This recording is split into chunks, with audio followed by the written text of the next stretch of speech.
நீங்கள் மூத்திரத்தை குடித்த பிறகுமா உங்களுக்கு அறிவு வரவில்லை என்று கேட்கிறேன்.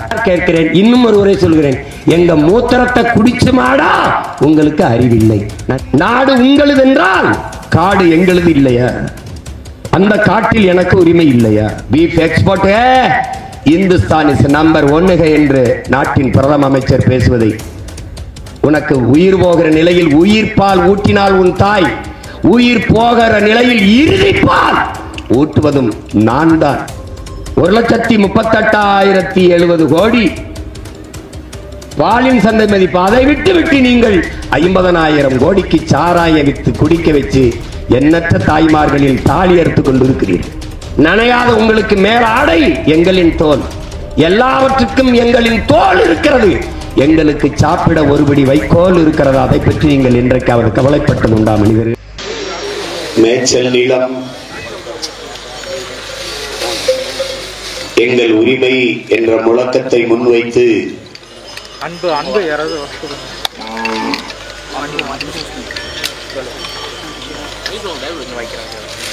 ஆடு மாடுகளின் மாநாடு இங்கே நடந்து கொண்டிருக்கிறது.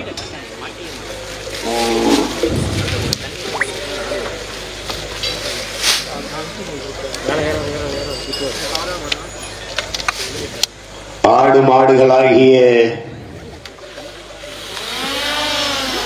எங்களுக்காக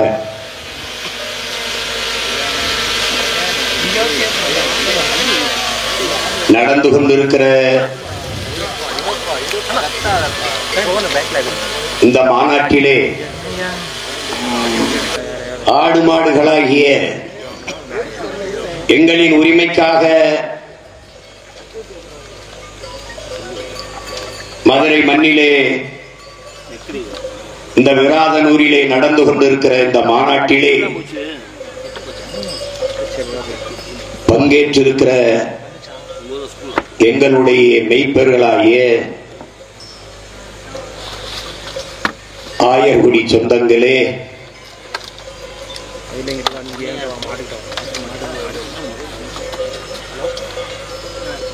இந்த மாநாட்டிலே பங்கேற்றிருக்கிற மதிப்புமிக்க பெருமக்களே, எல்லோருக்கும் வணக்கம்.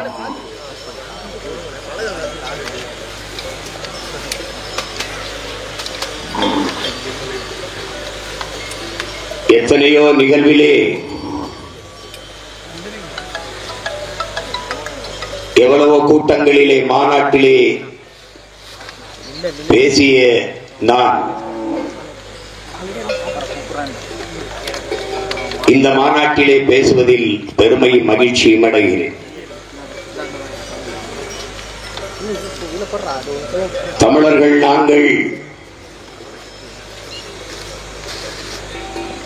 மானுட நேயர்கள் மட்டுமல்ல, அதையும் தாண்டி உயிர்மை நேயர்கள்.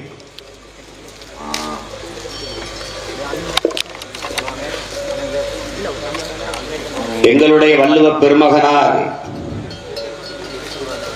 தந்தருளிய மறைமொழியிலே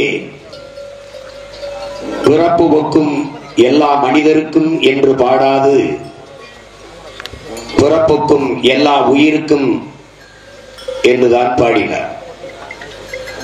பகுத்துண்டு பல் உறவுகள் ஓம்புக என்று பாடாது, பகுத்துண்டு பல் உயிர்கள் ஓம்புக என்றுதான் பாடினார்.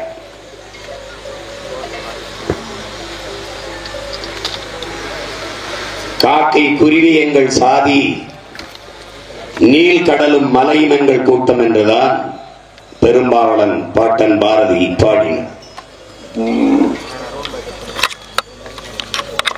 வாடிய பயிரை கண்டபோதெல்லாம் வாடினேன் என்று பயிருக்கும் உயிர் இருக்கிறது என்று வாடி நின்ற வல்லாரார் பெருமக்களின் பெருமகனாரின் வாரிசுகள் நாங்கள்.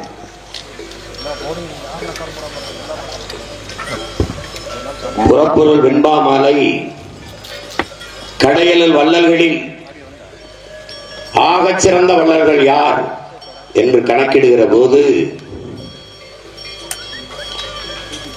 பாரி, ஓரி, காரி, பேகன், ஆய், நல்லி, அதியமான், இதிலே பாரியும் பேகனும் தான் ஆகச் சிறந்த வள்ளல்கள் என்று மதிப்பிடுகிறார்கள். அதற்கு காரணம், ஒருவன் கேட்டு கொடுப்பது கொடைதான், ஆனால் அது சிறந்த கொடை அல்ல. காரணம், கேட்கும் போது அவன் தன்மானத்தை இழந்து விடுகிறான். கேட்காமலே கொடுப்பது சிறந்த கொடை. ஒருவன் முகம் வாடி இருந்தால் அவன் பசியோடு இருக்கிறான் என்பதை புரிந்து கொண்டு அவனுக்கு உணவளிப்பது ஒரு கொடை. ஆனால் அதையும் விட சிறந்த கொடை இருக்கிறது. அதுதான் கேட்கும் திறனற்ற உயிர்களுக்கு கொடுக்கிற கொடை. மயில் போர்வை வேண்டும் என்று பேகனிடத்தில் கேட்கவில்லை, ஆனால் கொடுத்தான். பாரி தேரை நிறுத்திவிட்டு செல் என்று முல்லைக்கொடி கேட்கவில்லை, பாரி தேரை நிறுத்திவிட்டு சென்றான். கேட்கும் திறனற்ற உயிர்களுக்கு கொடுத்ததாலேயே பாரியும் பேகனும் ஆகச் சிறந்த வள்ளல்களாக போற்றப்படுகிறார்கள். அந்த கேட்கும் திறனற்ற உயிர்களுக்கு போர்வையையும் தேரையும் கொடையாக கொடுத்த வள்ளலின் வாரிசுகள் இன்று பேசும் திறனற்ற உயிர்களுக்காக, ஆடு மாடுகளுக்காக, அவர்களின் உரிமைக்காக பேசுவதில் பெருமை அடைகிறேன்.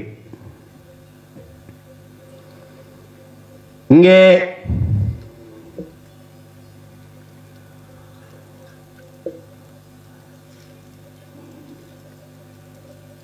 முன்னாடி நிற்கிற ஆடு மாடு என்பது எங்களுடைய செல்வங்கள், எங்களுடைய வாழ்க்கையோடு, எங்கள் கலாச்சாரம் பண்பாட்டோடு இணைந்து வாழ்கிற போற்றத்தக்க உயிரினங்கள். என்னரும் தமிழ் பெருமக்களே, என்னிலும் இளைய என் தம்பி தங்கைகளே, கல் தோன்றி மண் தோன்றா காலத்தே வாளோடு முன்தோன்றிய மூத்த குடி தமிழ் குடி என்று சொல்வதெல்லாம் தமிழர்கள் இப்படித்தான் எப்போதும் பழம்பெருமையை பேசிக் கொண்டிருப்பார்கள் என்று நம்மை ஏளனம் பேசுவார்கள், கேலி பேசுவார்கள். மண் தோன்றுவதற்கு முன்பு இவர்கள் தோன்றிவிட்டார்களாம் என்றெல்லாம் கேலி பேசுவார்கள். கல் தோன்றி மண் தோன்றா காலத்தை என்றால் கல் தோன்றிவிட்டது, மலை தோன்றிவிட்டது, மண் தோன்றவில்லை, நிலம் தோன்றவில்லை. முதல் திணை குறிஞ்சி திணை, குறிஞ்சி நிலம், மலையும் மலை சார்ந்த இடமும், அங்கு வாழ்ந்த மக்கள். குறிஞ்சி நிலம் அதிகமாக, இங்கு குறிஞ்சி பூக்கள் அதிகமாக இருந்ததால் அந்த நிலத்திற்கு பெயர் பின்னாடி வந்த நமது முன்னவர்கள் குறிஞ்சி திணை, குறிஞ்சி நிலம் என்று பகுத்து வகுத்தார்கள். அங்கு வாழ்ந்த மக்கள் குன்றவர்கள் என்று அழைக்கப்பட்டார்கள். பிறகு காலப்போக்கில் இன் உச்சரிப்பு குன்றி குன்றி குன்றி குறவர்கள் என்று அழைக்கப்பட்டார்கள். ஆதி தமிழ்குடி, ஆதி தாய்க்குடி குறவர் குடிதான். அந்த குடியின் தலைவன், அந்த நிலத்தின் இறைவன் தான் நம்முடைய திருமுருக பெருமகனார். அங்கே ஆடு மாடுகளை விலங்குகளை வேட்டையாடி உண்டோம், கிழங்குகளை உண்டோம், பழங்களை உண்டோம்.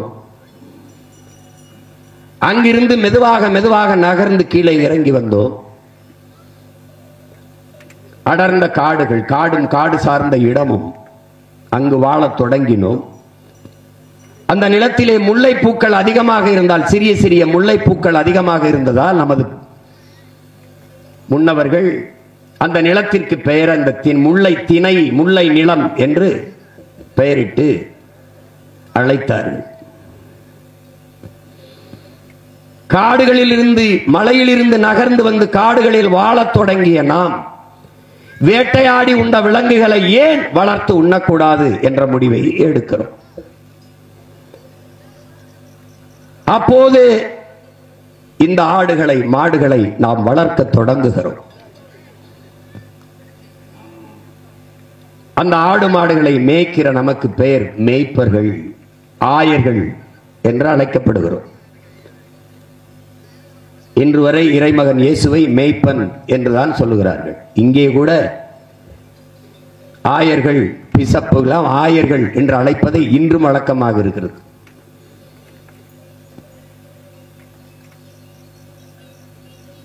அங்கே ஆடு மாடுகளை எண்ணுவதற்கு அங்கேயே நாம் 1-2 எண்ணை கண்டுபிடித்து விடுகிறோம். அதற்கு சான்றாக நம்முடைய மறையில் வள்ளுவ பெருமகனார் தன் குரலிலே எழுத்தன்ப ஏன எண்ணன்ப என்று பாடாது எண்ணன்ப ஏன எழுத்தன்ப இவ்விரண்டும் கண்ணன்ப வாழும் உயிருக்கு என்றுதான் பாடுகிறார். முதலில் எண்ணை வைத்து பாடுகிறார். எழுத்து தோன்றுவதற்கு முன்பே எண் தோன்றி விடுகிறது, தோன்றிவிட்டது என்று சொல்கிறார். எண்களை கண்டுபிடித்து கொடுத்த இனம் ஆயர்குடி. ஆயர்குடி மக்கள் மேய்ப்பர்கள் தான். ஆடு மாடுகளை எண்ணுவதற்கு 1-2 கண்டுபிடித்த கூட்டம். இரண்டாவது பெரிய தாய்க்குடி ஆயர்கள், மேய்ப்பர்கள். கல் தோன்றிவிட்டது, குறிஞ்சி நிலம், மலை சார்ந்த இடம். காடு தோன்றிவிட்டது, 2வது இடம். நிலம் தோன்றவில்லை, மண் தோன்றவில்லை. இந்த காடும் காடு சார்ந்த இடத்திலே முல்லை நிலத்திலே வாழ்ந்த நாம் அந்த குடிகளின் தலைவனை தேர்வு செய்தோம். ஆயர்குல தலைவன், அங்கே ஒரு தலைவனை தேர்வு செய்தோம். அவன் கையிலே ஒரு கோலை கொடுத்தோம். கோல். என் அன்பு சொந்தங்களே, கோ என்றால் பசு, கோ மாதா என்று நாம் அழைக்கிறோம். கோ என்றால் வேந்தன், அரசன், கோன் என்று பொருள். இளங்கோவன், இளைய அரசன், இளவரசன் என்று பொருள். இன்றும் நமது பெயர்களை கோவேந்தன் என்றெல்லாம் வைத்துக் கொள்வோம். இந்த கோ அதிலிருந்து தான், கோ என்றால் பசு, அதிலிருந்து தான் ஆங்கில சொல் கவ் வருகிறது. கவ் என்றாலும் பசுவைதான் குறிக்கிறது.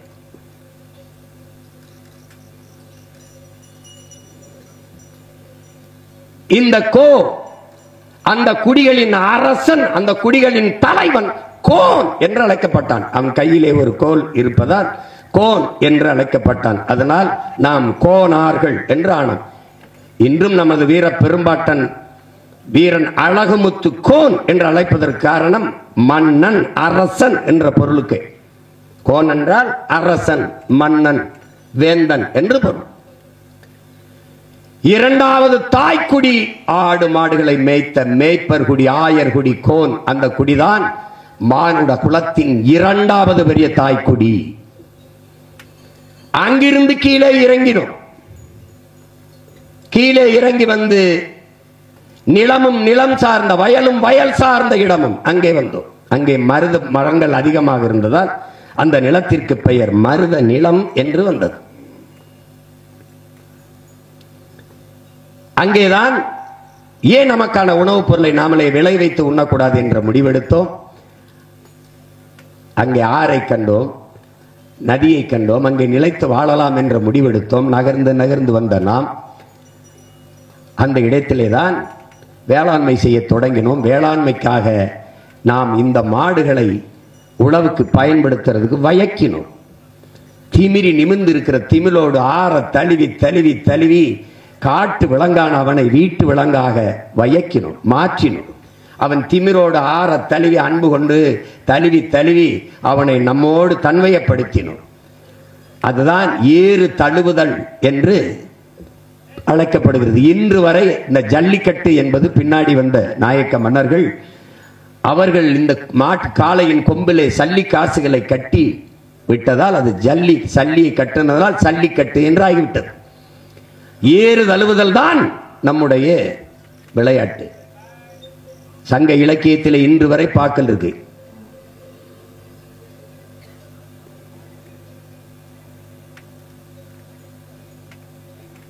அறிவார்ந்த தமிழ் சமூக தம்பி தங்கைகள் அன்றிலிருந்து நம்மோடு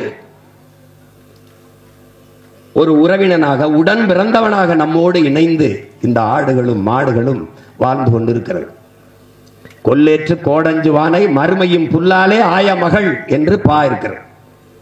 காளையை அடக்குவதற்கு அஞ்சுவானையானால் அஞ்சுகிற ஆண்மகனை அடுத்த பிறப்பிலும் மனம் செய்ய ஆய மகள் அஞ்சுவாள். அவன் கோளை என்று கருதப்படுகிறான். கொல்லேற்ற கோடஞ்சுவானை மறுமையும் புல்லாலே ஆய மகள் என்று சங்க இலக்கியத்திலே இருக்கிறது, பாட்டு இருக்கிறது. அப்ப இருந்து நாம் இந்த ஏறுதழுவி வருகிறோம். அந்த காலையை பழக்கி வயக்கி உழவுக்கு பயன்படுத்தினோம். அன்றிலிருந்து நம் குடும்ப உறுப்பினராக உடன் பிறந்த ஒருவனாக நம்மோடு இருப்பது இந்த மாடுகள். அப்ப மூன்றாவது நிலம்தான் மண். கல் தோன்றிவிட்டது, மண் தோன்றவில்லை. மூன்றாவது நிலமான குறிஞ்சி மருத நிலம் தோன்றுவதற்கு முன்பே அந்த கல் தோன்றிய குறிஞ்சி நிலத்திலே வாழ்ந்தவர்கள் தமிழர்கள். கல் தோன்றி மண் தோன்றா காலத்தை வாளோடு முன் தோன்றிய மூத்த குடி என்று அந்த பா நமக்கு உணர்த்துகிறது. அறிவார்ந்த தமிழ் சமூக மக்கள், என்னரும் தம்பி தங்கைகள் புரிந்து கொள்ள வேண்டியது, இரண்டாவது நிலமான காடும் காடு சார்ந்த இடத்திலே முல்லை நிலத்திலே வாழ்ந்த நம் மக்கள், முல்லை நிலத்திலே வாழ்ந்த நமது செல்வங்கள் ஆடும் மாடும் அதே காட்டுக்குள் இன்றைக்கு நம் ஆயர்குல மக்களும் இந்த ஆடும் மாடும் காலடி வைக்க கூடாது என்கிற தடையை எப்படி ஏற்பது என்பதைத்தான் அறிவார்ந்த மக்களிடத்திலே உங்கள் மகன் எழுப்புகிறேன். அதே காட்டுக்குள் அதே மலையடிவாரத்தில் உன் மாடு ஆடும் நுழைய கூடாது, என் மேய்ப்பர்கள் என் ஆயர் குடி கால் வைக்க கூடாது என்றால் அந்த தடையை தகர்க்காமல் இருப்பது போல ஒரு கொடுமை ஏதாவது உண்டா என்பதை எப்படி இது?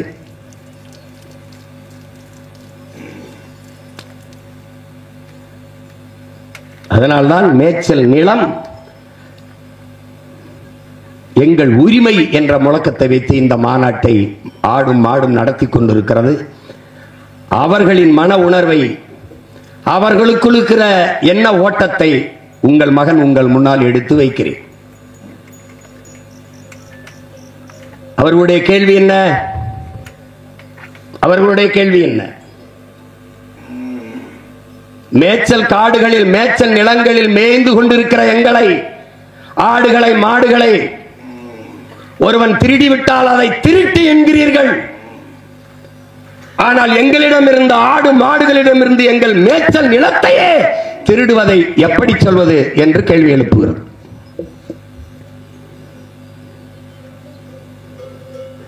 நாடு உங்களது என்றால் காடு எங்களது இல்லையா? அந்த காட்டில் எனக்கு உரிமை இல்லையா? உங்கள் பசிக்கு எனது பால் இருக்கிறது, எங்களின் பசிக்கு புல் இருக்கிறதா என்ற கேள்விக்கு உங்களிடத்தில் பதில் இருக்கிறதா? பதில் இருக்கிறதா? நீங்கள் உங்கள் நாட்டிற்கு உழைத்து வரி கட்டுகிறீர்கள். நான் என் உயிரை கொடுத்து என் கரியை கொடுக்கிறேன்.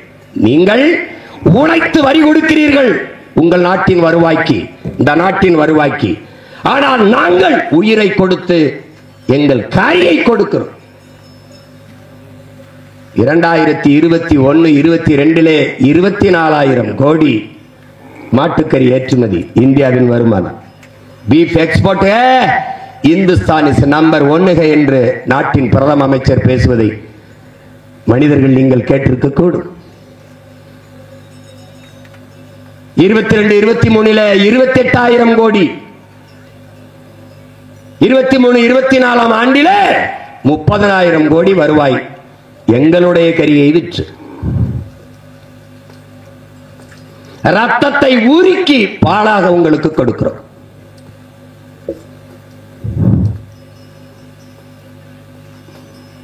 எத்தனையோ தாய்மார்கள்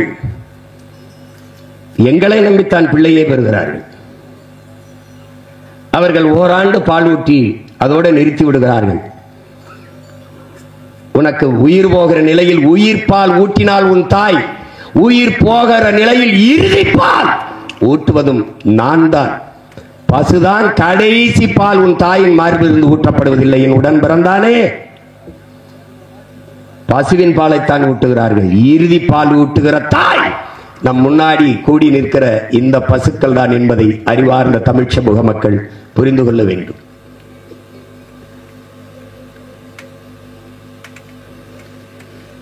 பால் ஏற்றுமதியில் மட்டும் டைரி டேயிலே மில்க் பால் நாளிலே நாட்டினுடைய முதன்மை அமைச்சர் மாண்புமிக்க ஐயா நரேந்திர மோடி அவர்கள் பேசியது இருக்கிறது.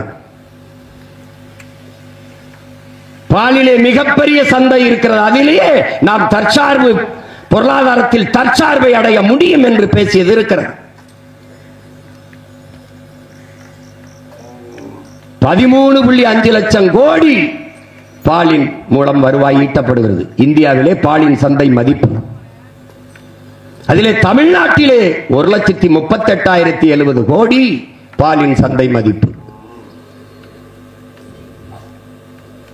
ஆனால் மனிதர்கள் நீங்கள் 1,38,070 கோடி பாலின் சந்தை மதிப்பு, அதை விட்டு நீங்கள் 50,000 கோடிக்கு சாராய வித்து குடிக்க வச்சு எண்ணற்ற தாய்மார்களின் தாலி அறுத்துக் கொண்டிருக்கிறீர்கள்.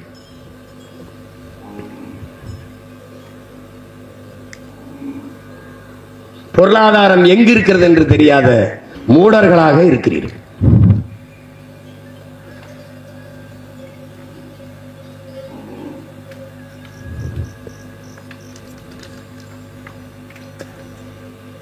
நாங்கள்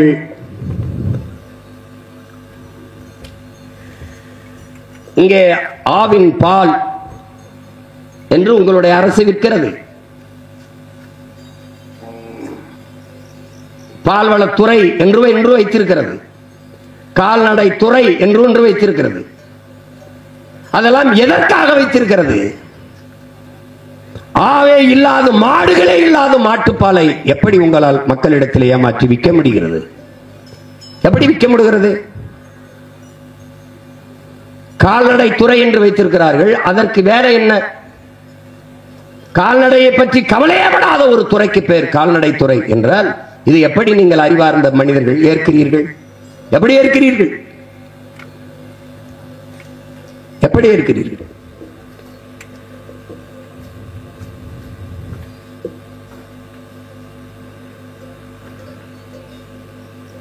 உங்கள் காலுக்கு செருப்பு எங்களின் தோல், உங்கள் தோளிலே பை, உங்கள் தோளுக்கு பை எங்களின் தோல். மழை பெய்யும் போது நனையாத உங்களுக்கு மேல ஆடை எங்களின் தோல். எல்லாவற்றுக்கும் எங்களின் தோல் இருக்கிறது. எங்களுக்கு சாப்பிட ஒருபடி வைக்கோல் இருக்கிறதா? அதை பற்றி நீங்கள் இன்றைக்காவது கவலைப்பட்டது உண்டா மனிதர்களே? இதெல்லாம் நான் பேசல, என் முன்னாடி நிற்கிறவர்களுடைய மனக்குரலை உங்கள் முன்னால் நான் எடுத்து வைக்கிறேன்.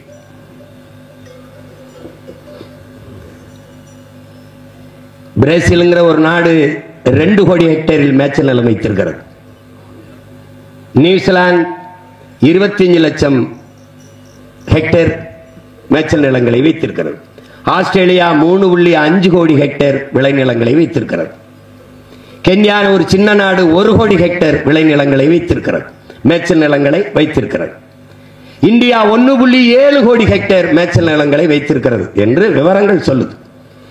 அதிலே தமிழ்நாடு 12 லட்சம் ஹெக்டேர் விளை மேய்ச்சல் நிலங்களை வைத்திருக்கிறது என்று சொல்லுகிறார்கள். அது குறிப்பாக கிருஷ்ணகிரி, தர்மபுரி, சேலம், நாமக்கல், நீலகிரி இங்கெல்லாம் மேய்ச்சல் நிலங்கள் இருப்பதாக கணக்கிலே சொல்கிறார்கள். கிருஷ்ணகிரி தர்மபுரியிலே 3 லட்சம் ஹெக்டேர், நீலகிரியில் 1 லட்சம் ஹெக்டேர், திருவண்ணாமலையில் 1.5 லட்சம் ஹெக்டேர் மேய்ச்சல் நிலங்கள் இருக்கிறதாக சொல்லுகிறார்கள். இருக்கிறதா என்ற கேள்வியை நீங்களே எழுப்பி பாருங்கள். 12 லட்சம் ஹெக்டேரிலே எல்லா நிலங்களையும், மேய்ச்சல் நிலங்களையும் ஆக்கிரமித்து தொழிற்சாலை கட்டுகிறோம், விண்ணூர்தி நிலையம் கட்டுகிறோம், பேருந்து நிலையம் கட்டுகிறோம் என்று வீட்டு மனைகளாக விளைநிலங்களையும் மேய்ச்சல் நிலங்களையும் பறித்து எல்லாவற்றையும் அபகரித்துக் கொண்டார்கள்.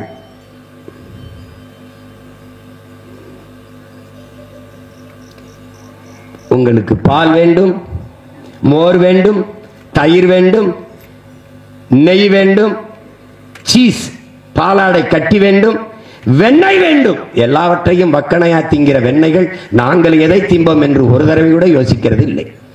மேய்ச்சல் பெரம்போக்கு என்று பல லட்சக்கணக்கான ஏக்கர் நிலங்கள் இருந்தது. அத்தனை புறம்போக்குகளையும் இந்த புறம்போக்குகள் திருடிக் கொண்டதால் நாங்கள் இன்றைக்கு சுவரிலே ஒட்டுகிற சுவரொட்டியை திங்க வேண்டிய நிலைமை, போஸ்டரை திங்க வேண்டிய நிலைமை, நெகிழி, குலைமம், தமிழில் சொன்னால் உங்களுக்கு வேற புரியாது, பிளாஸ்டிக், பாலித்தீன் இதுகளை தின்று சாக வேண்டிய நிலைமைக்கு தள்ளப்பட்டிருக்கிறோம்.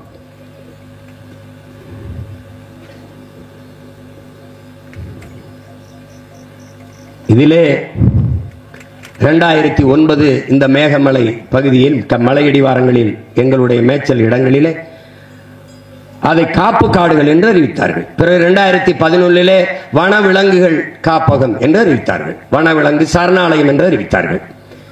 பிறகு 2021 புலிகளின் காப்பகம், அது அதற்குள்ளே ஆடு மாடுகள் மேய தடை என்று தடை விதித்து எங்களுடைய மேய்ச்சல் காடுகளை பறித்துக் கொண்டார்கள். சில மலையடிவாரங்களில் மேய முடியாது, சமவெளிகளில் அது மேயலாமா என்றால் எங்கே இடம் இருக்கிறது? எங்கே இடம் இருக்கிறது? மலைக்காடுகளுக்குள் சென்று ஆடு மாடுகள் நாங்கள் மேய்வதில் உங்களுக்கு இருக்கிற பிரச்சனை என்ன? நீங்கள் சொல்கிற குற்றச்சாட்டு என்ன? அங்கே வளர்கிற இளம் செடிகளை ஆடு மாடுகள் தின்று விடுகிறது, நாங்கள் மேய்ந்து விடுகிறோம். சரி, அதனால் அங்கே நீர் உருவாகிறது, அருவி உருவாகிறது, தடைபடுகிறது. அங்கே நீரின் ஓட்டம், நீர் வரத்து தடைபடுகிறது. அதாவது ஆறு உருவாவது இடையூறாகிறது. அறிவார்ந்த மக்களிடத்திலே நாங்கள் எடுத்து வைக்கிற கேள்வி, இன்றுதான் நாங்கள் மலையடிவாரத்தில் மேய தொடங்குகிறோமா? எத்தனை ஆயிரம் ஆண்டுகளாக அந்த காட்டுக்குள் நாங்கள் மேய்ந்து கொண்டிருந்தோம். அப்போதெல்லாம் தடைபடாத அருவி, அப்போதெல்லாம் தடைபடாத நதியின் ஓட்டம் இப்போது எப்படி தடைபடுகிறது? திடீரென்று 21ஆம் ஆண்டுக்கு பிறகு எப்படி தடைபடுகிறது? இத்தனை ஆயிரம் ஆண்டுகள் ஆதியில் நீங்கள் செய்த வேலையே எங்களை மேய்க்க தொடங்கியதுதான். அன்றிலிருந்து வராத இடையூர் இப்போது எப்படி வந்தது? இப்போது எப்படி வந்தது? அங்கே இருக்கிற சுனைகள், குட்டைகளில் போய் நாங்கள் தண்ணீரை குடிப்பதால் அது வனவிலங்குகள் குடிக்கிறதுக்கு அது இடையூறாகிறது. நாங்கள் அதிலே உள்ளே குதித்து கலக்கி விடுகிறோம் என்று. நாங்கள் என்ன நீச்சல் போட்டிக்கா செல்கிறோம்? அங்கே வைத்து குதித்து குதித்து விளையாடுகிறோமா? எந்த ஒரு தர்க்கமாவது, எந்த ஒரு வாதமாவது ஏற்புடையதாக இருக்கிறதா என்று பாருங்கள்.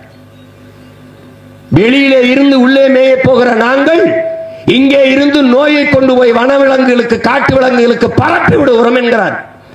எங்களால் உங்களுக்கு பரப்பப்பட்ட நோய் எத்தனை? குறிப்பாக கொரோனாய் நோய் வந்து செத்த ஆடு மாடுகள் எத்தனை? எத்தனை? எந்த நோயை கொண்டு பரப்பினோம்?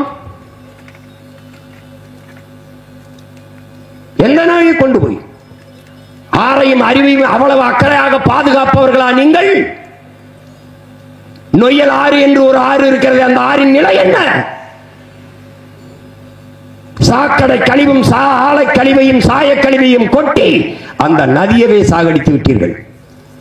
ஒரு வாய் தண்ணி ஆடு மாடுகள் நாங்கள் குடிக்க வாய்ப்பு இருக்கிறதா? இல்லை நீங்களாவது பயன்படுத்தும் நிலையிலே அந்த நதி இருக்கிறதா? நீங்கள் சொல்லுகிறது மேகமலையில் நாங்கள் இந்த மலையில் மேய்வதற்கு காரணம் வைகை நதி உருவாகிறதை தடைப்படுத்துகிறோம் என்று.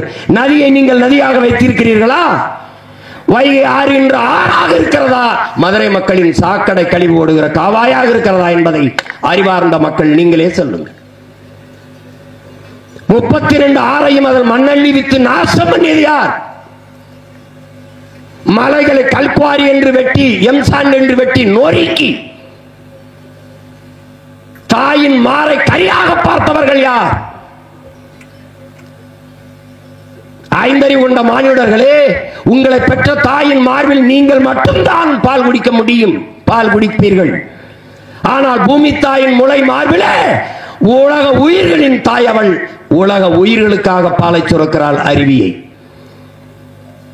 அது மனிதர்களுக்கு மட்டுமானது அல்ல. ஆடு மாடுகள், புல்லு பூண்டு, நாய் நரி கொக்கு காகம் குருவி தே பூச்சி வண்டு எல்லாவற்றுக்கும் பூமி தாயின் மார்பிலே இருந்து வருகிற பால் அருவி ஆறு. அதை உங்களுக்கு உடமையானது என்று கருதி மணலை அவலம்பித்து ஆரை சாகடித்தது யார்? அந்த நதி உங்களின் உடைமையா? அது பூமி தாயின் ரத்த நாளங்கள் என்று அறியாத உங்களுக்கு ஆறாவது அறிவு என்ன மயத்துக்கு? எதற்காக உங்களுக்கு ஆறாவது அறிவு? மணலை அள்ளிவிட்டால் ஆறு மரணித்து விடும் என்கிற அடிப்படை அறிவு இல்லாத நீங்கள் உங்களுக்கு எதுக்கு அறிவியல், புவியியல், இயற்பியல், உயிரியல், வேதியியல் எல்லாம் எதற்காக படிக்கிறீர்கள்?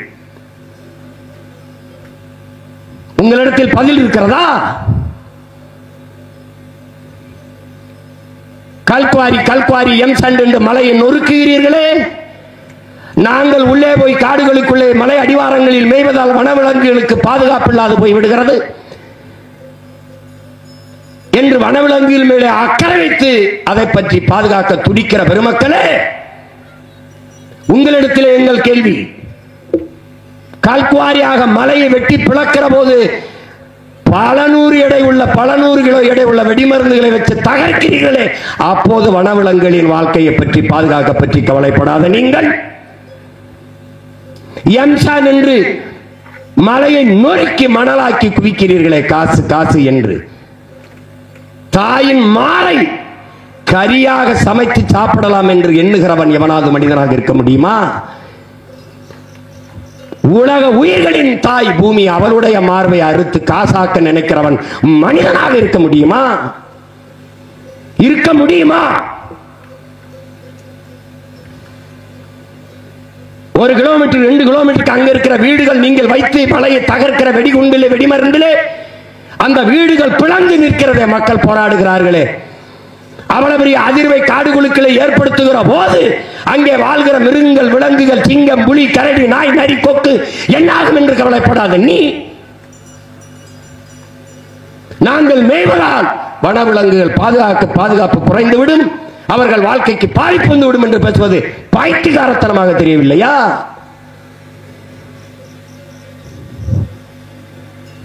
மேற்கு தொடர்ச்சி மலையின் தொடக்கம் கேரளா, அதனுடைய அடுத்த தாய கன்னியாகுமரி, அடுத்தது கேரளாவிலே தேவை கற்கள் கட்டுமானத்திற்கு, கேரளாவிலே தேவை மலை மணல் கட்டுமானத்திற்கு. அவர்கள் மலையை தொடவில்லை. ஏன்? அவன் மண்ணை நேசிக்கிறான், அந்த மண்ணின் மகன் தலைவனாக இருக்கிறான், அவன் அதை தாயின் மாறாக பார்க்கிறான். அவனுக்கு துறைமுகம் கட்ட மணல், அவனுக்கு சாலை போட மணல், அவனுக்கு துறைமுகம் கட்ட கற்கள், அவனுக்கு கட்டடம் கட்ட கற்கள், அவனுக்கு கட்டடம் கட்ட மணல். அவன் மலையை பத்திரமாக வைத்துட்டு என் தாயின் முளையை கன்னியாகுமரியில் அறுக்கிறானே, அனுமதி கொடுத்தவன் எவன்? அந்த மலையை கல்குவாரி என்று வெடிமருந்து வைத்து தகர்த்து நொறுக்கும் போது பாதிக்கப்படாத வனவிலங்குகளின் வாழ்க்கை நாங்கள் அடிவாரத்திலே மேய்கிற போது பாதிக்கப்பட்டு விடும் என்றால் யார் ஏற்பது? யார் ஏற்பது?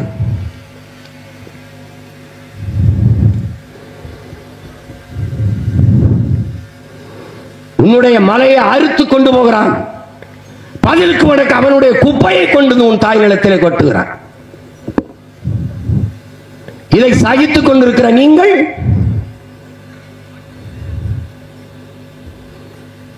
அதே மேற்கு தொடர்ச்சி மேல் இந்தியாவில் எத்தனை மலைகள், அங்கெல்லாம் நடக்காத நீற்றின ஆய்வு தேனியில என்னுடைய மேற்கு தொடர்ச்சி மலையிலே நடக்க காரணம் என்ன? அவர்களே சொல்லுகிறார்கள் 50,000 டன் எடையுள்ள வெடிமருந்தை வைத்து நாங்கள் தகர்ப்போம், அதை கொடைவோம் மலையை. 50,000 டன் என்று சொன்னால் லட்சம் டன், 1.5 லட்சம் டன் கூட இருக்கலாம்.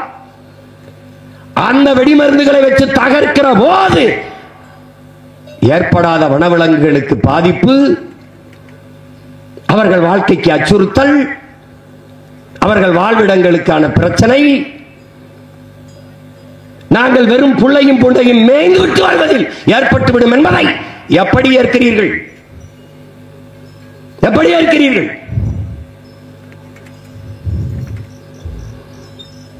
கடைசி மூச்சு வரை கத்தி கத்தி சத்தான இயற்கை வேளாண் விஞ்ஞானி, ஒரு வேளாண் பேரறிஞர் உங்கள் நம்மாழ்வார் உணவு சங்கிலி, உயிர் தொடர்ச்சி, அதை கற்பித்துக் கொண்டே இருந்தானே, ஒன்றை ஒன்று சார்ந்து வாழ்கிற உணவு சங்கிலியை எப்படி மறந்தீர்கள்? காடுகளுக்குள் நாங்கள் மேயும் போது எங்களை புலி திங்கும், சிங்கம் திங்கும் தெரிந்துதான் எங்கள் ஆயர்கள் அனுப்புகிறார்கள். அவர்களுக்கும் சேர்த்துத்தான் எங்களை மேய்க்கிறார்கள். காடு புலிகளுக்கும் யானைக்கும் சிங்கத்துக்கும் சொந்தம், எங்களுக்கு சொந்தம் இல்லையா? எதற்காக காட்டிலே வாழ்ந்த எங்களை வீட்டுக்கு ஓட்டி வந்தீர்கள்? வெக்கம் இருக்கிறதா? மானம் இருக்கிறதா? இந்த கேள்விக்கு உங்கள்கிட்ட பதில் இருக்கிறதா? நான் காட்டு விலங்கா வீட்டு விலங்கா? காட்டு விலங்கு என்னை வீட்டு விலங்காக ஆக்கினீர்கள். இன்று காடு எனக்கு சொந்தமில்லை என்றால் எப்படி ஏற்பது? சட்டம் என்கிறீர்கள். சட்டைக்கு உடலா, உடலுக்கு சட்டையா உலகத்தீரே? மக்களின் நலனுக்காக சட்டங்களும் திட்டங்களுமா, சட்டத்திற்காக மக்களா?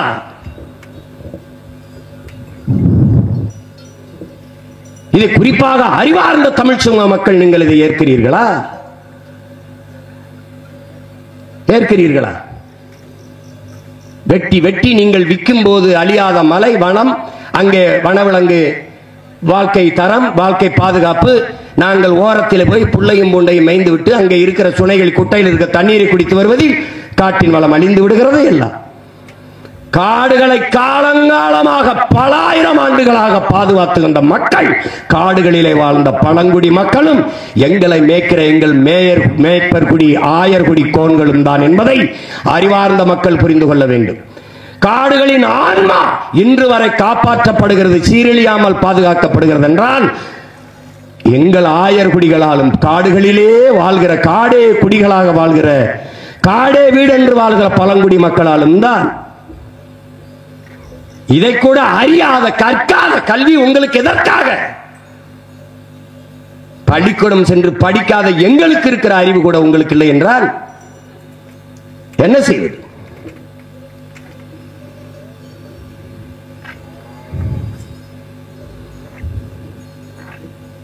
அற்ப உயிரென்று கருதுவது, எங்களை கேவலமாக பேசுவது. பள்ளிக்கூடத்தில் ஒரு மாணவனுக்கு படிப்பு சரியாக வரவில்லை என்றால் ஆசிரியர் பெருமக்கள் நன்றாக சொல்லிக் கொடுங்கள். அதற்குத்தானே ஊதியம், அதுதானே உங்கள் பணி. ஒரு முறை பதியவில்லை என்றால் திரும்ப மறுமுறை சொல்லிக் கொடுங்கள். மறுமுறை என்றால் மூன்றாவது முறை, நான்காவது முறை சிறப்பு பயிற்சி வைத்து கூட கற்றுக் கொடுங்கள். அதை விட்டுவிட்டு ஆடு மாடு மேய்க்கத்தான் லாயக்கு என்றால் ஆடு மாடு மேய்ப்பது அவ்வளவு இழிவு அவமானம் ஆகிவிட்டதா? ஆடும் மாடும் மேய்ப்பது அவமானம் அல்ல, வெகுமானம், வருமானம் என்பதை உணராத வரை உன் நாடு பொருளாதாரத்தில் வளராது, ஒரு மயிரையும் புடுங்காது. என்ன புரிதல் இருக்கிற உங்களுக்கு? அவ்வளவு அவமானம். ஆனால் வாரம் ஞாயிற்றுக்கிழமை ஆனால் கறிக்கடையில் போய் நின்று 1/2 கிலோ கறி கொடுங்கள், எலும்பில்லாத நல்ல கறியாக கொடுங்கள், நெஞ்செலும்பு கறியாக கொடுங்கள். அதை எந்த நாட்டு கேட்கிறது? எங்கிருந்து வரும்? ஆடு மாடும் எங்கள் ஆயர்குடி மேய்க்கவில்லை என்றால் கறிப்பால் எங்கிருந்து வரும்? எங்கிருந்து வரும்? ஆடு மாடு மேய்க்க சொல்கிறார்கள். ஆடு மாடு அவ்வளவு அவமானமா? முல்லை நில தலைவன், ஆயர்குல தலைவன், முல்லை நில இறைவன் மாயோன் திருமாலும் பெருமாளும் கண்ணனும், கண்ணன் மேய்த்தது ஆடு மாடுகள் எங்களை. கண்ணன், இறைவன் கண்ணன், பரமாத்மா கண்ணன் மேய்த்திருக்கிறார் எங்களை. இறை தூதர் நபிகள் நாயகன் மேய்த்திருக்கிறார் எங்களை. இறைமகன் இயேசுபிரான் மேய்த்திருக்கிறார் ஆடு மாடுகள் எங்களை. அப்படி என்றால் நீங்கள் ஆடு மாடுகளாகிய எங்களை கேவலப்படுத்துகிறீர்களா? பகவான் கிருஷ்ணரை அவமானப்படுத்துகிறீர்களா? அல்லது நபிகள் நாயகத்தை அவமானப்படுத்துகிறீர்களா? அல்லது இயேசுபிரானை அவமானப்படுத்துகிறீர்களா? அவ்வளவு இழிவாகிவிட்டதா? அவ்வளவு கேவலமானவர் என்றால் பால் குடிக்காதீர்கள், மோர் சாப்பிடாதீர்கள், குடிக்காதீர்கள், தயிர் திங்காதீர்கள், நெய் திங்காதீர்கள், வெண்ணெய் திங்காதீர்கள், கறி திங்காதீர்கள். அவ்வளவுதானே?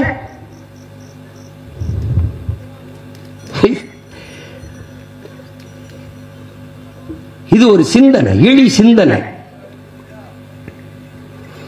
ஆடு மாடு மேய்ப்பது தொழில் அல்ல, எங்கள் வாழ்க்கை முறை, எங்களினுடைய பண்பாடு, எங்கள் வாழ்வியலோடு இயைந்த கலாச்சாரம் அது.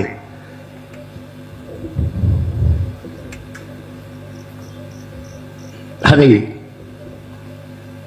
இளைய தலைமுறை பிள்ளைகள் புரிந்து கொள்ள வேண்டும். நாங்கள் யார்? உங்களோடு உங்கள் வாழ்க்கையோடு பிரிக்க முடியாது இணைந்த உயிர்கள் நாங்கள். உலகத்தில் தமிழர்கள் மீது எங்களுக்கு இருக்கிற மதிப்பு என்ன? எத்தனையோ இனங்கள் உலகிலே பண்டிகை வைத்து கொண்டாடுகிறார்கள். அறுவடைக்கென்று திருநாள் வைத்தவன் உலகத்திலே தமிழன் தான். ஆடு மாடுகள் எங்களுக்கென்று பண்டிகை வைத்து கொண்டாடியவனும் தமிழன் தான். மாட்டுக்கென்று பொங்கல் வைத்து மாட்டு பொங்கல் என்றே கொண்டாடியவனும் தமிழன் தான். காரணம், உங்களோடு தோளுக்கு தோளாக நின்று நாங்கள் உழைத்ததால். வேளாண்மை வருகிற போது நாங்கள் உங்களோடு உழவுக்கு பயன்படுவோம். எங்கள் தோளிலே கலப்பையை வைத்து மேலியை வைத்து கலப்பை வைத்து உழுது, அகல உழுவதை விட ஆழ உழுவது மேல் என்று முன்னோர்கள் சொன்னது எவ்வளவு அர்த்தம் உள்ளது என்பதை நீங்கள் எண்ணி பார்க்க வேண்டும். இன்னைக்கு எங்களை ஒழித்துவிட்டு நீங்கள் உழவு இயந்திரம் என்ற நவீன விசை இயந்திரமான டிராக்டரை வச்சு உழுகிறீர்கள். 60 கிலோ எடையுள்ள ஒரு மனிதன் தொடர்ந்து நடந்தால் அந்த இடத்துல புல்லை தவிர அந்த இடத்துல எதுவுமே முளைக்காது. புல்லு பூண்டு எதுவுமே முளைக்காது. 60 கிலோ எடையுள்ள மனிதன் நடந்தாலே எதுவும் முளைக்காத போது 6 டன் எடையுள்ள டிராக்டரை வச்சு இவ்வளவு பெரிய சக்கரத்தை வச்சு பூமியை அழுத்தினால், நிலத்தை அழுத்தினால் அந்த இடத்துல என்ன முளைக்கும்? கலப்பை உழும். டிராக்டர் எந்திரம் கீறிவிடும், மெதுவாக கீறிவிடும், கோடு போட்டு விடும். அந்த உழவு முறையை நீங்கள் விட்டீர்கள். நவீன டிராக்டர் எந்திரத்தை கண்டுபிடித்தவன் அதை சந்தைப்படுத்துவதற்கு மாடுகளை கொல்ல வேண்டும் என்று முடிவெடுத்தான். பல ஆயிரக்கணக்கில் எங்களை வாங்கி கொன்று புதைத்தார்கள். பசுமை புரட்சி என்று கொண்டு வந்தீர்கள். செயற்கை உரத்திற்கு போனீர்கள். வெண்மை புரட்சி என்று வாய்களிக பேசுகிறீர்களே, எங்களின் பால் இல்லாத வெண்மை புரட்சி ஏது? ஏது வெண்மை புரட்சி? நாங்கள் இல்லாத அந்த புரட்சி ஏது? பசுவும் பாலும் இல்லாத வெண்மை புரட்சி ஏது?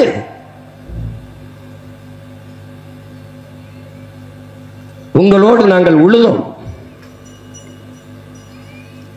பிறகு விதைத்து அதற்கு உரமிட்டீர்கள். எங்கள் சாணமும் ஆடுகளின் புழுக்கையும் உரமானது, இயற்கை உரமானது. நீங்கள் வெக்கமில்லாமல் சொல்கிறீர்கள், ஆங்கிலத்தில் ஆர்கானிக் ஃபுட் என்கிறீர்கள், இயற்கை விவசாயம் என்று வேளாண்மை என்கிறீர்கள், நஞ்சில்லாத உணவு என்கிறீர்கள், பாரம்பரிய உணவு என்கிறீர்கள். எங்களுடைய சாணியும் ஆட்டின் புழுக்கையும் இல்லாத உங்களுக்கு இயற்கை உரம் ஏது? இயற்கை உரம் ஏது? 2ஆம் உலகப் போரில் வெடிக்காத வெடிவுப்புகளை அவன் ரசாயன உரங்களாக மாற்றினான். அதை சந்தைப்படுத்துவதற்கு மிகப்பெரிய மக்கள் தொகை கொண்ட நாடுகளை நாடினான். அங்கே வந்து வேளாண் கல்லூரிகளில் இருக்க பேராசிரியர் பெருமக்கள் வேளாண் கல்லூரி அணுகி இந்த ரசாயன உரத்தை சந்தைப்படுத்த தொடங்கினான். நம் பாரம்பரிய நெல் வகைகளாக இருக்கிற அந்த கருடஞ்சம்பா, மாப்பிள்ளை சம்பா, இது மாதிரி மிக உயர்ந்து நீண்டு வளர்கிற நெற்பயிர்களை எல்லாம் இந்த உரங்களை போட்ட பிறகு விளைச்சல் குறைந்து விட்டது. அப்போது நமது வேளாண்குடி மக்கள் முறையிட்டார்கள், என்னையா அவன் உரத்தை போட்டான ஒண்ணுமே விளையல அப்படின்னு. அப்பனுடைய விதை தப்பா இருக்குது என்று அவன் ஒரு விதையை கொண்டு வந்தான். அதுதான் குட்டை வயிறான 5008, 5020 என்ற குட்டை பயிர்கள். அன்றைக்கு ஒரு ஆள் உயரத்துக்கு வளர்ந்து வளர்ந்து சாஞ்சு கிடந்தது. பருவக்காற்று எந்த பக்கம் வீசியதோ அந்த பக்கம், எந்த பக்கம் காற்றடித்தோ அந்த பக்கம் சாஞ்சு கிடந்தது. நாம் குனிந்து அறுத்தார்கள். அடி காட்டுக்கு, நுனி வீட்டுக்கு, அடி மாட்டுக்கு, நடு மாட்டுக்கு என்று ஒரு சொலவடை இருந்தது. அடி காட்டிலே உரமாக இருந்தது, நுனி வீட்டுக்கு வந்தது நெல், நடு எங்களுக்கு தீவனமாக இருந்தது வைக்கோல். அன்றைக்கு குனிந்து அறுத்தார்கள். இன்று வரப்புக்கு கீழே முட்டி போட்டு இருக்கிறார்கள்.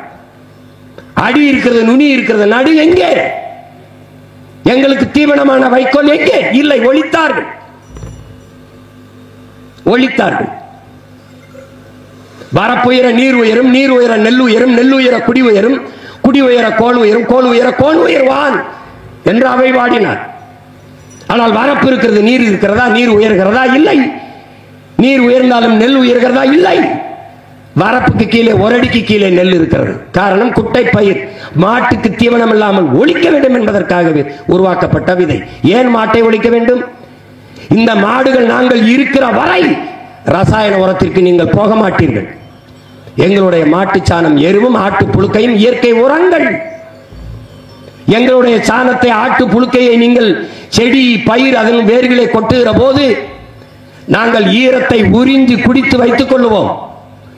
கொஞ்சம் தண்ணீர் பாய்ச்சினால் போதும். நாங்கள் நீரை பிடித்து வைத்துக் கொண்டு நீண்ட நாட்கள் வேரிலே ஈரப்பதத்தை காத்து வைப்போம். ஆனால் நீங்கள் அதை விடுத்து விட்டு ரசாயன உரத்தை கொட்டுகிறீர்கள், உப்பை கொட்டுகிறீர்கள், வெடி உப்பை. உப்பை தின்னவன் தண்ணி குடிப்பான் என்பது போல, நாக்கு வறண்டுவது போல உப்பை கொட்டினவன் நிலம் வறண்டு போகிறது. உடனே அடிக்கடி தண்ணீர் தேவைப்படுகிறது. உரம் என்கிற பெயரிலே நச்சை நீங்கள் வேரிலே கொட்டுகிறீர்கள். அந்த நச்சை கொட்டுவதால் என்ன? எங்களுடைய சாணமும் ஆட்டு புழுக்கையும் இருக்கும் போது பல லட்சக்கணக்கான, பல கோடிக்கணக்கான நுண்ணு உயிர்கள் அங்கே உருவாகிறது. அவை அந்த நீரை தங்களின் உணவு தேவைக்கு எடுத்து அதை பயிருக்கு உணவாக, செடிகளுக்கு உணவாக மாற்றி கொடுக்கிறது.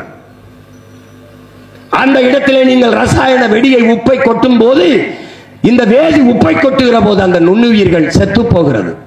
அதனால் நிலத்தின் வளம் கெட்டு போகிறது. உங்க மண் மலடாகி போகிறது. இதையெல்லாம் காலங்காலமாக உங்களோடு வாழ்ந்த உங்களுடைய பெரிய தகப்பன் இயற்கை வேளாண் பேரறிஞன் கத்தி கத்தி செத்தானே, காதிலே விழவில்லையா? விழவில்லையா? நஞ்செல்லா உணவு அதுவே நம் கனவு என்றான்.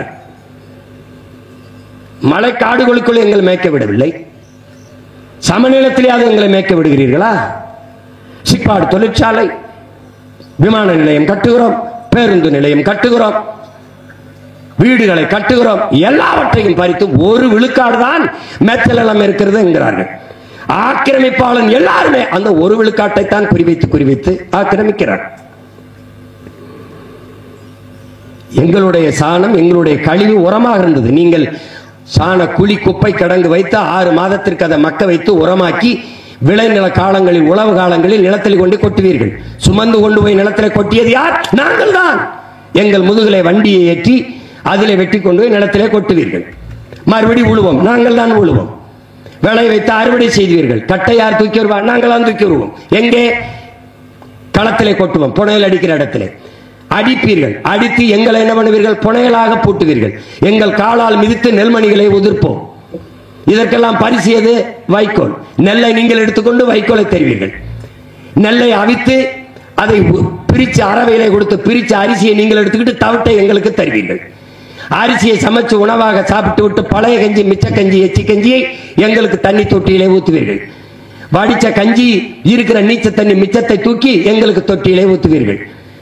உங்கள் உணவிலே மிச்சத்தை நாங்களும் சாப்பிட்டு உங்களுக்கு, உங்களோடு உங்களாக உழைத்த உயிர்தான் நாங்கள் அற்ப மாடுகள் அல்ல, அரிய செல்வங்கள் அல்லதை நீங்கள் அறிய தவறினால் உங்களைப் போல பதர்கள் உலகில் எவரும் இல்லை. நீங்கள் ஒரு தற்சார்பு வாழ்க்கையை வாழ்ந்து கொண்டிருந்தீர்கள். தற்சார்பு பொருளாதாரத்தை, எவனையும் சார்ந்து வாழாத வாழ்க்கையை நீங்கள் வாழ்ந்து கொண்டிருந்தீர்கள். இப்போது இது எல்லாத்தையும் விடுத்து ஆடு மாடுகளை இந்த எங்களை கொன்று விட்டால் நாங்கள் இருக்கிற வரை நீங்கள் செயற்கை உரத்திற்கு செல்ல மாட்டீர்கள். அதனால் எங்களை அழிக்க வேண்டும், நாட்டு மாட்டு இனத்தையே ஒழிக்க வேண்டும். அதற்கு அவன் முதலில் போட்ட திட்டம் ஜல்லிக்கட்டுக்கு தடை. இந்த மாடுகள் இருக்கும் வரை நாட்டுப்பாட்டு இனப்பெருக்கம் தொடர்ந்து கொண்டே இருக்கும். இப்ப இந்த மாடுகளின் மீது, காளைகளின் மீது அக்கறை இருப்பது போல இதை வதை என்று சொல்லி இதை ஒழிக்க முடிவு பண்ணார். அதையும் போராடி தகர்த்தவர்கள் உங்கள் முன்னால் நின்று இவ்வளவு நேரம் பேசிக் கொண்டிருக்கிற இந்த மகன் தான். நாட்டு மாடு என்றால் என்ன? நாட்டு மாட்டின் பால் ஏட்டு வகை, எருமை மாட்டு பாலின் ஏட்டு வகை, அது தாய்ப்பாலும் ஏட்டு வகை, மாட்டுப்பாலும் ஏட்டு வகை. நீங்கள் வைத்திருக்கிற சீமப்பசின் மாட்டு தரம் A1. பாலே இல்லாத ஒன்றை A1 என்று, நமக்கு 1 என்பது நம்பர் 1 என்பதா பிடிக்கும். அதனால் தரமற்றதை 1 என்றும் தரமானதை 2 என்றும் மாற்றி மண்டைக்கிலே ஏற்றினார்கள். இன்னும் முழுமையாக ஜல்லிக்கட்டுக்கு தடை நீங்கவில்லை. ஜல்லிக்கட்டுக்கு போராடிய பிள்ளைகளின் மீது போடப்பட்ட வழக்கு இன்று வரை நீக்கப்படவில்லை, அப்படியே இருக்கிறது.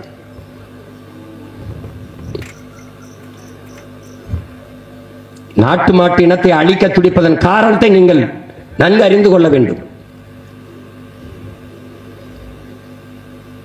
நாங்கள் நாட்டு மாடுகள் போடுகிற சாணத்தை காலையில் வந்து பாருங்கள், பூச்சி புழு வண்டு இருக்கும். சீமை பசுகள் போடுகிற சாணத்தை காலையில் வந்து பாருங்கள், காஞ்சு காற்றிலே பறக்கும். நாங்கள் போடுகிற கண்ணுக்குட்டி அவுத்து விடுங்கள், நீங்க பிடிக்க முடியாது, துள்ளி குதித்து ஓடும். சீமை பசு போடுகிற கண்ணுக்குட்டி அவுத்து விடுங்கள், அரை அடி கூட நகராது. வேண்டுமானால் சோதித்து பாருங்கள். நீங்கள் சீமை பசு போடுகிற கண்ணுக்குட்டியை ஜல்லிக்கட்டுக்கு கொண்டு வாருங்கள் பார்ப்போம். ஜல்லிக்கட்டு காளையாக மாற்றுங்கள் பார்ப்போம். இங்கே காளையாக நிற்கிற எல்லாம் நாங்கள் போட்ட குட்டிகள் தான், எங்கள் பாலிலே ஊட்டமாக வளர்ந்தவர்கள் தான். இதை அறிவார்ந்த தமிழ் சமூக மக்கள் நீங்கள் புரிந்து கொள்ள வேண்டும். இதெல்லாம் தேவையா? ஆடு மாடுகளுக்கெல்லாம் பேசுகிறார்கள், இதையெல்லாம் பேசுகிறார்கள் என்று பேசினால் ஒன்றும் பண்ண முடியாது. இயற்கை வேளாண்மை என்றால் மாடும் ஆடும் இல்லாது ஏது இயற்கை வேளாண்மை? ஏது? ஒரு முருங்கை மரமும் ஒரு பசுமாடும் இருந்தால் ஒரு வீடு வறுமையை சந்திக்காது என்று நம்மாழ்வார் என்ற வேளாண் பெருஞானி சொல்கிறார். மாடு என்றால் உங்களுக்கு அவ்வளவு கேவலமா போய்விட்டதா? என்ன கொடுமை! மாடு மேய்க்க சொல்கிறார்கள், ஆடு மேய்க்க சொல்கிறார்கள் என்று. அவர்கள் எல்லாம் டாக்டராகி விடுவார்கள், மருத்துவராகி விடுவார்கள், மருத்துவராகி விடுவார்கள், ஐஏஎஸ் ஐபிஎஸ் ஆகி விடுவார்கள், பொறியாளர்கள் ஆகி விடுவார்கள். சோத்துக்கு மண்ணை தின்பார்கள், மாட்டு சாணியை தின்பார்கள். சோத்துக்கு என்ன செய்வார்கள்? டாக்டர் ஆகிவிட்டார், பசிக்கும் போது ஒரு ஊசி 2 மாத்திரையை சாப்பிட்டு விட்டு படுத்து விடுவாரா? என்ன செய்வார்? என்ன செய்வார்? அறிவார்ந்த மக்களே, எந்த திரவ உணவும் முழு உணவாக ஆகாது. பழச்சாறை குடி, எதை வேணாலும் குடி, முழு உணவாகாது. காலையில் கழிவு உனக்கு வர. நீ தாயின் மார்பிலே 2 ஆண்டுகள் வெறும் பாலை மட்டும்தான் குடித்தாய், கழிவு வரும். காரணம் பால் முழு உணவு, முழு புரதச்சத்துள்ள உணவு. அதுபோல மாட்டு பாலை குடி, முழு உணவு, காலையில் கழிவு வரும். பசியோடு படுக்க போகிறது உன்னை பெற்ற தாய் ஒரு குவளை பாலை குடித்து விட்டு போய் என்று சொன்னால் பால் முழு உணவு. பால் இருக்கிற நாடு பசியை காணாது, பசியவே எதிர்கொள்ளாது, சந்திக்காது.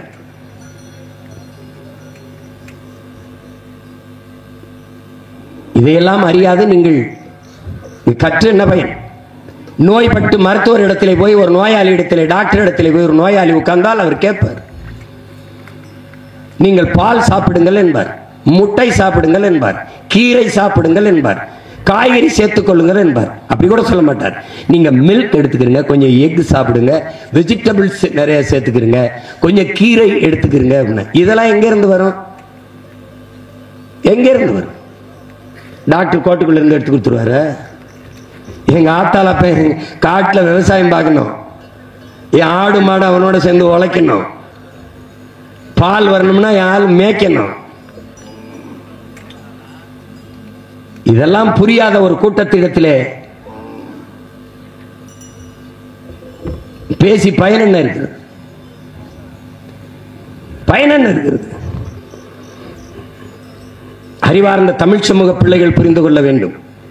ஒரு நாட்டிலே மருத்துவர்களுக்கு அதிக மதிப்பு இருக்கிறது என்றால் அந்த நாடு நோயுற்ற சமூகமாக, நோயுற்ற நாடாக, நோயாளிகளை அதிகம் கொண்ட நாடாக மாறிக்கொண்டிருக்கிறது என்று பொருள். ஒரு நாட்டிலே வழக்கறிஞர்களுக்கு, காவல்துறைக்கு, நீதிபதிக்கு அதிக மதிப்பு இருக்கிறது என்றால் அந்த நாடு குற்ற சமூகமாக, குற்றவாளிகளை அதிகமாக கொண்ட நாடாக மாறிக்கொண்டிருக்கிறது என்று பொருள். எந்த நாட்டிலே உணவளிக்கிற உழவர் குடி, உழவு இல்லை என்றால் உணவு இல்லை, உணவு இல்லை என்றால் உயிர்கள் இல்லை, உயிர்கள் இல்லை என்றால் உலகம் இல்லை. அதனால்தான் உங்கள் பிள்ளைகள் உழவை மீட்போம், உலகை காப்போம் என்ற முழக்கத்தை முன்வைத்தோம். இங்கே கூட உழவே தலை என்று எழுதி வைத்தோம். இந்த மாநாட்டை கூட எங்களின் உழவர் பாசறை தான் நடத்தி கொண்டிருக்கிறது. உழவர் குடி என்றைக்கு போற்றப்படுகிறானோ, சுழன்றும் ஏற்பினது உலகம், அதனால் உழந்தும் உழவே தலைங்கிறார். உழுதுண்டு வாழ்வாரே வாழ்வார், மற்றெல்லாம் தொழுதுண்டு பின் சொல்வருங்கிறான் வல்வ பெருமகனார் தன் மறைமொழியிலே. உழுவார் உலகிற்கானே அட்டாச்சாது, எழுவாரை எல்லாம் பொறுத்து. இருந்தோம்பி இல்வாழ்வதெல்லாம் விருந்தோம்பி வேளாண்மை செய்தற் பொருட்டு. உழவினார் கைமடங்கின் இல்லை, விளைவதும் விட்டேம் என்பார்க்கும் நிலை. பற்றற்று போன ஞானி துறவிகள் கூட உழவன் கைமடங்கி படுத்து விட்டால் வாழ முடியாது என்கிறான். அந்த உழவன் போற்றப்பட வேண்டும். ஒரு நாடு நல்ல நாடு என்றார். ஆசிரிய பெருங்குடி மக்கள் போற்றப்பட வேண்டும். எந்த நாட்டிலே உழவர் குடிக்கும் ஆசிரிய பெருமக்களுக்கு மதிப்பு இருக்கிறதோ அந்த நாடுதான் பசியின்றி நலமாக வாழ்கிறது, அறிவி பசி கொண்டு அடைகிறது. ஆசிரிய பெருமக்களை போற்றுகிற நாடு அறிவார்ந்த சமூகமாக வாழுது வளர்கிறது என்று பொருள்.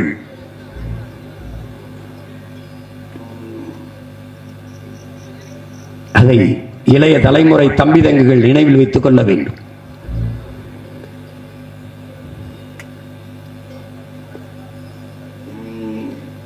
தற்சார்பு பொருளாதாரத்திலே, சிற்றூர்களின் பொருளாதாரத்திலே, கிராமப்புற பொருளாதாரத்திலே முழுமையான பங்கு வகிப்பது வேளாண்மை. வேளாண்மை சார்ந்த கால்நடை வளர்த்தல். மேய்ச்சல் நிலங்களில் மேய்ச்சல் புறம்போக்கு என்று இருந்தது இல்லை. எத்தனை நாடுகளுக்கு நீங்கள் செல்கிறீர்கள்? அருகில் இருக்க கேரளாவுக்கு செல்லுங்கள். காடுகள் இருக்கும், நீர்த்தேக்கங்கள் இருக்கும். அங்கே ஆடு மாடுகள் நீர் குடிக்கும், கொக்கு குருவிகள் மேய்ந்து கொண்டிருக்கும். பிறகு மேய்ச்சலுக்கென்று காடுகள் இருக்கும். அருகில் இருக்க கேரளாவிலே இருக்கிறது. ஆஸ்திரேலியா அல்லது ஐரோப்பிய நாடுகள் அல்லது பிரிட்டன் அல்லது டென்மார்க், சுவிஸ் அல்லது நியூசிலாந்து, இந்த நாடுகளுக்கு பயணித்து பாருங்கள். சாலைகளில் நீங்கள் மகிழ்வுந்திலே வாகனத்திலே போகிற போது இருபுறம் பாருங்கள், கணக்கில்லாத ஆடு மாடுகள் மேய்ந்து கொண்டிருக்கும். மேய்ச்சல் நிலங்கள் அவ்வளவு. ஆனால் இங்கே எங்கே இருக்கிறது? எங்கே இருக்கிறது? அதை பற்றி நமக்கு கவலை எங்கே இருக்கிறது? எங்கே இருக்கிறது? இந்த ஆடு மாடுகள், நீங்கள் தண்ணி தாகம் எடுத்தால் கடையிலே குடுவையிலே வாங்கி குடிக்கிறீர்கள், போத்தலிலே வாங்கி குடிக்கிறீர்கள். இவர்களுக்கு தாகம் வந்தால் எங்கே செல்வார்கள்? எங்கே செல்வார்கள்? காட்டிலே இருக்கிற யானை, புலி, அதற்கெல்லாம் கவலைப்படுகிற நீங்கள் எதற்காக புலி தண்ணீரை தேடி தெருவுக்குள்ளே வருது? கிராமத்துக்குள்ளே புலி புகுந்து விட்டதுங்கிற செய்தி ஏன் வருகிறது? அதை இந்த ஊடகங்களை காட்டுகிறார்களே. யானை எதற்காக தெருவுக்குள்ளே இறங்கி தண்டவாளத்தில் சிக்கி அங்கே கிணத்துக்குள்ளே நீருக்காக குதிச்சு அடிபட்டு சாகிறது? காட்டு எருமைகள் எதற்காக கிராமப்புறங்களை கிராமத்துக்குள் காட்டை விட்டு ஊருக்குள்ளே இறங்கி வந்து எதற்காக தண்ணீரை தேடி கிணத்துக்குள்ளே விழுகிறது? ஒண்ணுக்கு முப்புக்கு சப்பில்லாத ஒரு காரணத்தை சொல்லி இந்த தடை சட்டத்தை வாங்க சீமான் கட்சியிலே இருக்கிற திருமுருகன், தீரன் திருமுருகன் தான் போட்டு தடையை வாங்கினார் என்று அவர் தடையை கேட்டார். அறிவார்ந்த தமிழ் சமூக தம்பி தங்கைகளே, என் உயிருக்கு நீ என் உடன் பிறந்தார்களே, என்னருமை பெற்றோர்களே, இத்தனை கேள்விகளை உங்கள் மகன் எழுப்புகிறேனே. அவர் வழக்கு போடுகிற போது எதிர்த்து வாதிட்ட அரசு தரப்பு வழக்கறிஞர் வைத்த வாதம் என்ன? இந்த தர்க்கங்களை செய்து அந்த தடையை தகர்க்காமல் என்ன செய்து கொண்டிருந்தது? அரசின் தரப்பு வழக்கறிஞர்கள் என்ன செய்து கொண்டிருந்தார்கள்?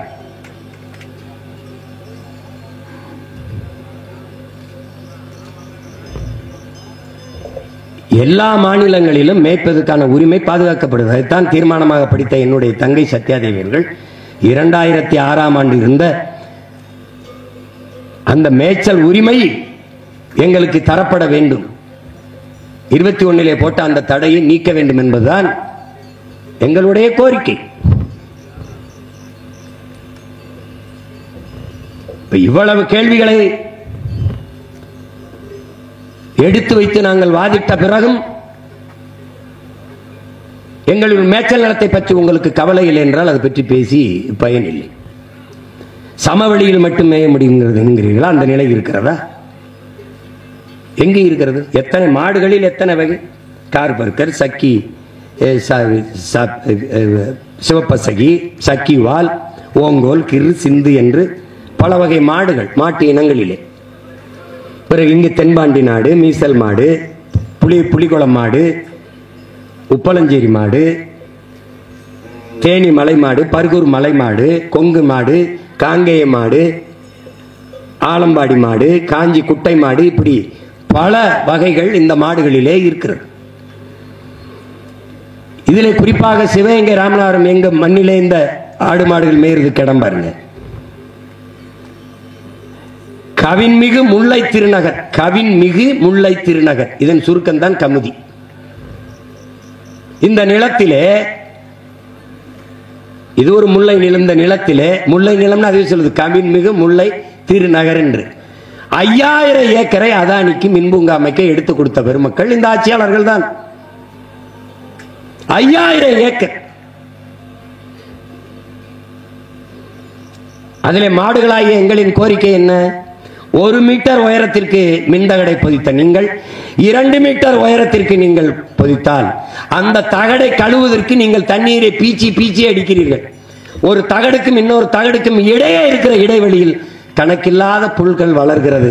அதை எங்களுக்கான மேய்ச்சலுக்கு நீங்கள் அனுமதிக்க முடியும். அதை ஏன் செய்யவில்லை என்றுதான் கேட்கிறது.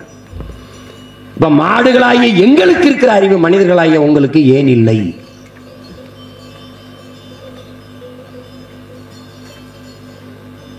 இங்கே கூட ஒரு பத்திரிகையாளர் தம்பி, ஊடகவியலாளர் தம்பி கேட்டார், ஆடுகளை மாடுகளை முன்னாடி நிறுத்தி மனிதர்களை பின்னாடி நிறுத்தி இருக்கிறீர்களே மாநாட்டில் ஏன் என்று. நாங்கள் அவன் பாலை கறக்கும் போது அவனை முன்னாடி நிறுத்தித்தான் பின்னாடி நின்று கறக்கிறதுனால இந்த மாநாட்டிலே அவனை முன்னாடி நிறுத்தி அவர்களை முன்னாடி நிறுத்தி மனிதர்கள் நாங்கள் பின்னாடி அமர்ந்திருக்கிறோம்.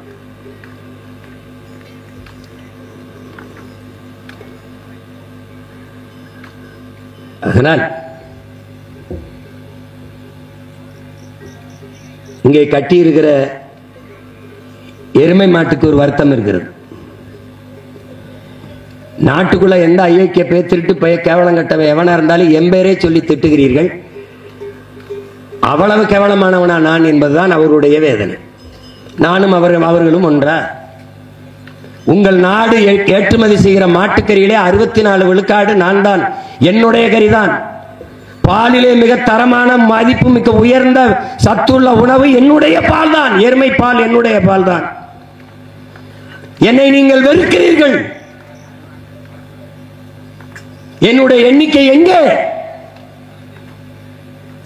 கேரளா, ஆந்திரா, தெலுங்கானா, பீகார், குஜராத், பஞ்சாப், உத்தரப்பிரதேசம் எல்லா மாநிலங்களும் எருமை பால் எருமை கறி ஏற்றுமதி செய்யப்படுகிறது.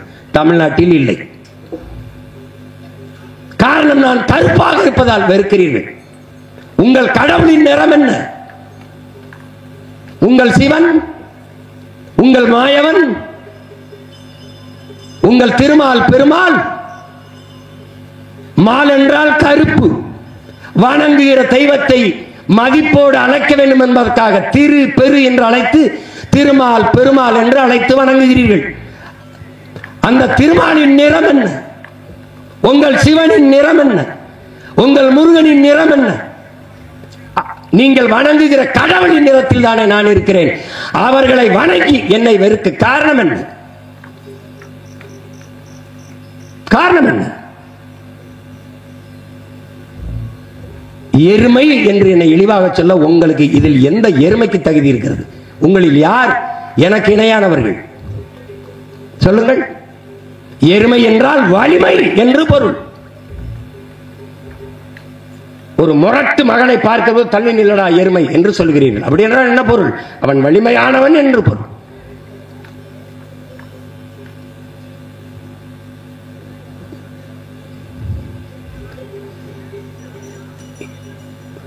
ஒவ்வொருவருக்கும் ஆடுகள் அவர்களுக்கு நிறைய ஆடுகள் வருவதாக மாநாட்டில் பங்கேற்பதாக இருந்தது. மழை பெய்ததனால் அவர்கள் வர முடியவில்லை. ஆனால் எல்லோருக்குமான மன உணர்வு கேள்வி இதுதான். எந்த விருந்தில் எங்கள் கறி இல்லாத நீங்கள் இருக்கிறீர்கள்? பிரியாணி என்றால் எச்சி ஊற வந்து உண்கிறீர்கள் இலையில் போட்டு. பிரியாணி என்றால் எங்களுடைய கறி இல்லாத உங்களுக்கு எந்த விருந்து இருக்கிறது? எலும்பில்லாத சுக்கா வேண்டும் என்று பக்காவா கேட்டு திங்கிறீர்களே. நாங்கள் எதை உண்போம் என்று என்றைக்காவது சிந்தித்து பார்த்திருக்கிறீர்களா? தமிழ்நாட்டு மக்களே, தமிழர்களே, உங்களுக்கு கறி எங்கிருந்து வருகிறது? ஆந்திராவில் இருந்து. உங்களுக்கு பால் எங்கிருந்து வருகிறது? ஆந்திரா, ராஜஸ்தானில் இருந்து. இன்னைக்கு அமுல் என்று உங்களுக்கு குஜராத்தில் இருந்து பால் வருகிறது. ஏன்? நீங்கள் ஆடு மாடு வளர்ப்பதை அவமானம் என்று கருதினீர்கள். அப்புறம் எதற்காக நீங்கள் கருதுகிறீர்கள்? பால் அருந்துகிறீர்கள், நெய், தயிர், வெண்ணெய் இதெல்லாம் உண்கிறீர்கள். எதற்காக?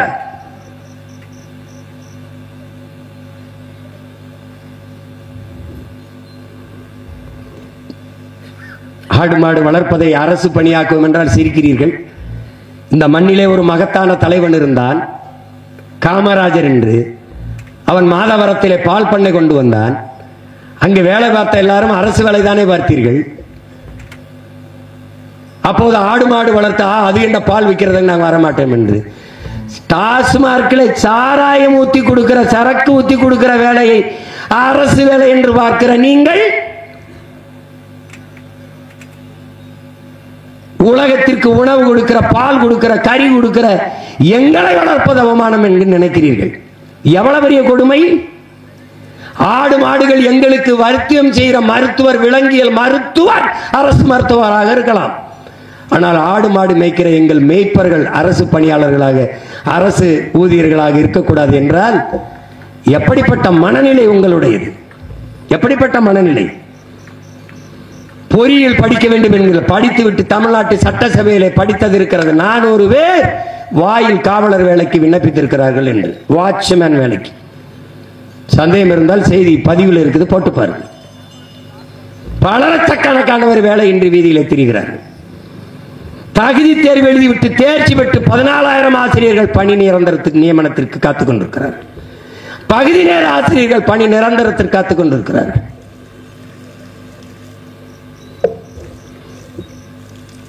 சாப்ட்வேர் இண்டஸ்ட்ரியின் பிதாமகன் பில் கேட்ஸ் 2,20,000 ஏக்கர்ல வேளாண்மை செய்கிறான் அமெரிக்காவில்.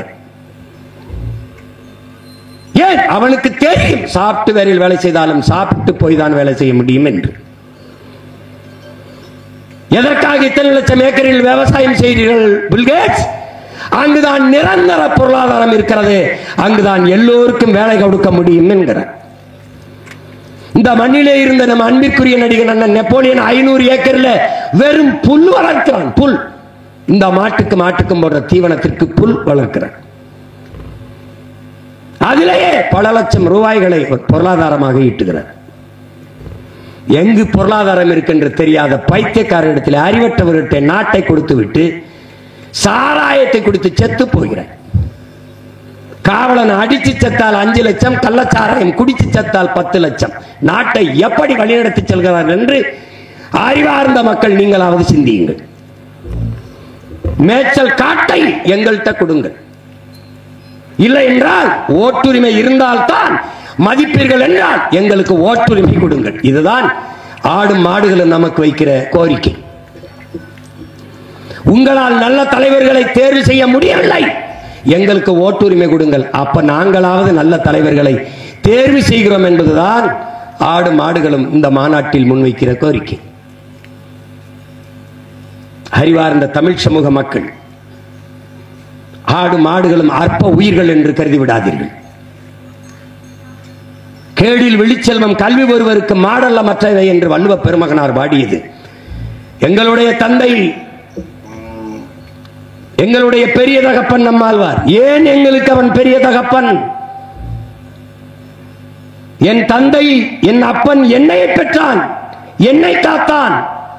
என் பெரிய தகப்பன் நம்மாழ்வார் இந்த மண்ணை பெற்றான், மண்ணை காத்தான். அதனால் அவன் எங்களுக்கு பெரிய தகப்பன். இயற்கை வேளாண் பேரறிஞன். தமிழ்நாட்டிலே அந்த தகப்பனை ஒவ்வொரு இடத்திலும் கொண்டு போய் சேர்த்துக் கொண்டிருக்கிற பிள்ளைகள் நாங்கள்.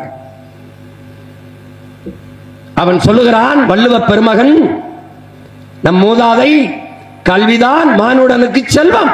கல்விதான், கல்வி ஒருவருக்கு, கேடில் விழிச்செல்வம் கல்வி ஒருவருக்கு. முடிச்சிட்டா, அதான்டா செல்வம். ஆனால் மாடும் செல்வம். அதனால வீட்டுக்கு வர்ற பெண்ணை செல்வ மகள் என்பதால் மாட்டு பெண் என்று அழைக்கிறது காரணம். மாடு என்றாலே செல்வம் என்று பொருள். மாடு என்ற சொல்லுக்கு செல்வம் என்று பொருள். மாடு மாடல்ல, செல்வம்.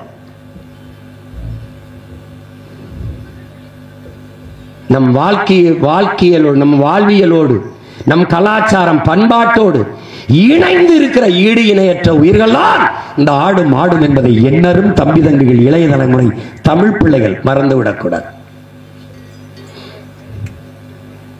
எதற்காக இவ்வளவு நேரம் பேசிக் கொண்டிருக்கிறோம்? அவன் என் பாட்டன், என் தாத்தன், என் அப்பன், அவர் என் அண்ணன் நம்மோடு உழைத்து நமக்கு உணவை தந்தார்.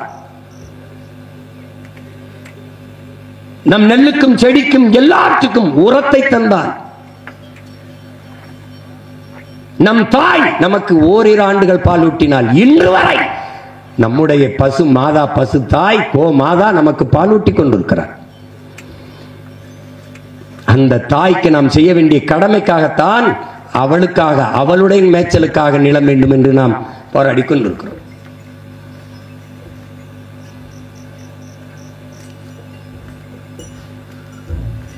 இனிமேலாவது யாராவது திட்டும் போது எருமையே என்று திட்டாமல் இருங்கள். திட்டுவதற்கு நிறைய பெயர்கள் இருக்கிறது, நாட்டை ஆண்ட தலைவர்கள் பெயர்கள் எல்லாம் இருக்கிறது. அவர்கள் பெயரை வைத்து திட்டி விடுங்கள். உங்களுக்கு கருப்பா இருந்தால் பிடிப்பதில்லை, பனையை பிடிப்பதில்லை. பனையிலிருந்து பால் வந்தால் ஐயோ அது பாலிடால் போல பதறுகிறீர்கள். டாஸ்மார்க் விற்கிற சரக்கு கோயில் தீர்த்தம் போல விழுந்து குடிக்கிறீர்கள். உங்களை என்ன சொல்வதென்று தெரியவில்லை. இந்த மாடுகள் நீரை குடித்து விட்டு புல்லை தின்னு விட்டு பாலை கறக்கிறது. பனை நீரை குடித்து விட்டு பாலை கறக்கிறது. இது பசும்பால், அது பனம்பால். That's all your honour. அவ்வளவுதான். கல் மது என்றால் அரசின் டாஸ்மார்க் கடையிலே விற்கிற சாராயத்திற்கு பெயர் என்ன? அதான் கேள்வி. அதற்கு பெயர் என்ன? அதற்கு பெயர் என்ன?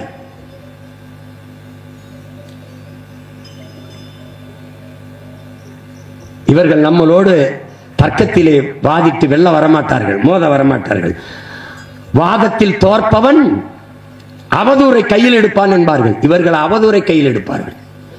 இப்போது இவர்கள் பேசுகிற பேச்சென்ன? இதெல்லாம் தேவையா? ஆடு மாடுகளுக்கெல்லாம் மாநாடு தேவையா? நாம் பிஜேபி வந்துவிடக் கூடாது என்று மோதி கொண்டிருக்கும் போது, சண்டை போட்டுக் கொண்டிருக்கும் போது ஆடு மாடுகள் மாநாடு தேவையா? யாரு சண்டை போடுறா? திமுக. எதுக்கு? பிஜேபி உள்ள வரக்கூடாதுங்கிறதுக்கு. இந்த ஈடி ரைடு வரும்போது ஓடி போனது யாரு? நம்மளா பிஜேபி? இவங்களா? ஈடி ரைடு வந்தபோது எதிர்த்து போராடி நிறுத்தினீர்களா, இல்ல நேர போய் பார்த்து கெஞ்சி கொஞ்சி நிறுத்தினீர்களா? ரைடு வந்தாரு தெரியுது, வந்தாங்க தெரியுது. அமலாக்கத்துறை சோதனை வந்தது, ஈடி ரைடு வந்தது. என்ன ஆனது? ஏன் அப்படி சத்தமெல்லாம் நின்றுச்சு? இடையில் நடந்தது என்ன? எல்லாரும் கேட்டுப்பாரு. இன்னும் இவர்கள் நம்ப சொல்லுகிறார்கள் நாங்கள் பிஜேபியை வரவிடாமல் எதிர்க்கிறோம். எங்கே இருக்கிறது பிஜேபி? எங்கே இருக்கிறது? திமுகவோடு பல கட்சிகள் கூட்டணி வைத்திருக்கிற போது அதிமுகவோட அது ஒரு கட்சியா ஓரத்தில் நிக்குது. அது வந்துரும். இது ஒரு கண்ணுக்கு தெரியாத எதிரி அடிக்க ஊரை திரட்டி ஓடின கதையா இவங்க 60 இதே பூச்சாண்டியை காட்டிக்கொண்டே இருக்கிறார்.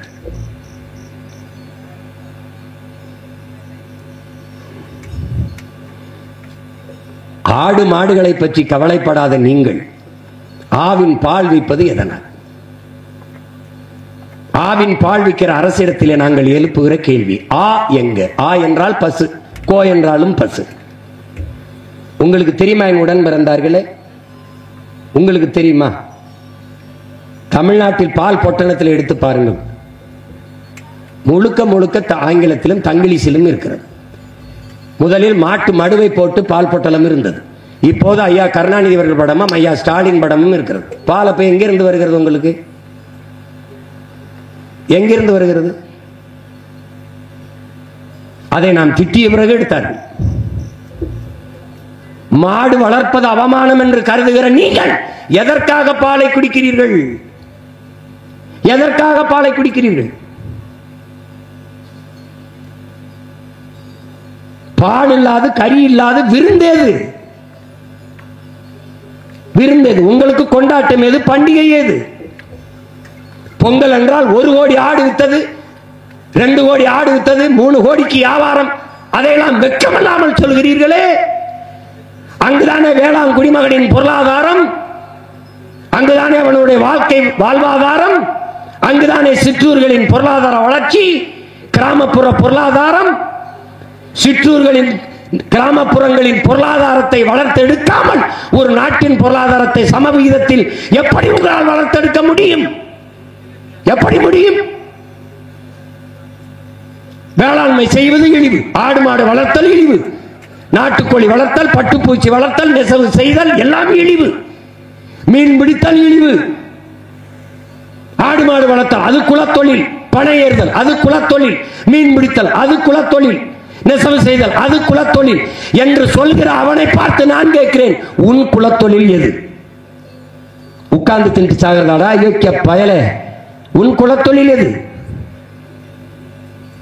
இது தொழிலடா, என் பண்பாடடா, என் கலாச்சாரமடா, என் வாழ்வியல் முறை, வாழ்க்கை முறை.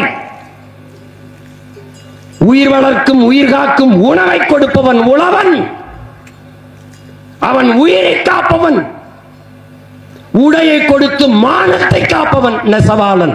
இவன் இருவரும் மனிதர்களோட தெய்வங்கள், தெய்வத்தின் தொழிலை செய்பவர்கள்.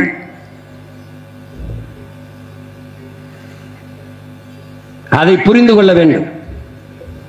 மாயோன் மேய காடுரை உலகு, வேந்தன் மேய தீம்புணல் உலகு. எங்கள் தொல்காப்பியம் பாடுகிறது, மாயோன் மேய காடுரை உலகு, சேயோன் மேய மைவர உலகு, வேந்தன் மேய தீம்புணல் உலகு, வர்ணன் மேய பெருமணல் உலகு என்று 4 திணைகளை பகுத்து வகுத்து பாடுகிறது தொல்காப்பியம். அப்படி காடும் காடு சார்ந்த இடத்திலே வாழ்ந்த மக்கள் எங்கள் ஆயர்குடிகள். கோம் இரண்டாவது வரும் தாய்க்குடி, மூன்றாவது வரும் தாய்க்குடி. மருது நிலத்திலே வாழ்ந்த நாங்கள் வேளாளர்கள், வேளாண்மை செய்ததால் வேளாளர்கள்.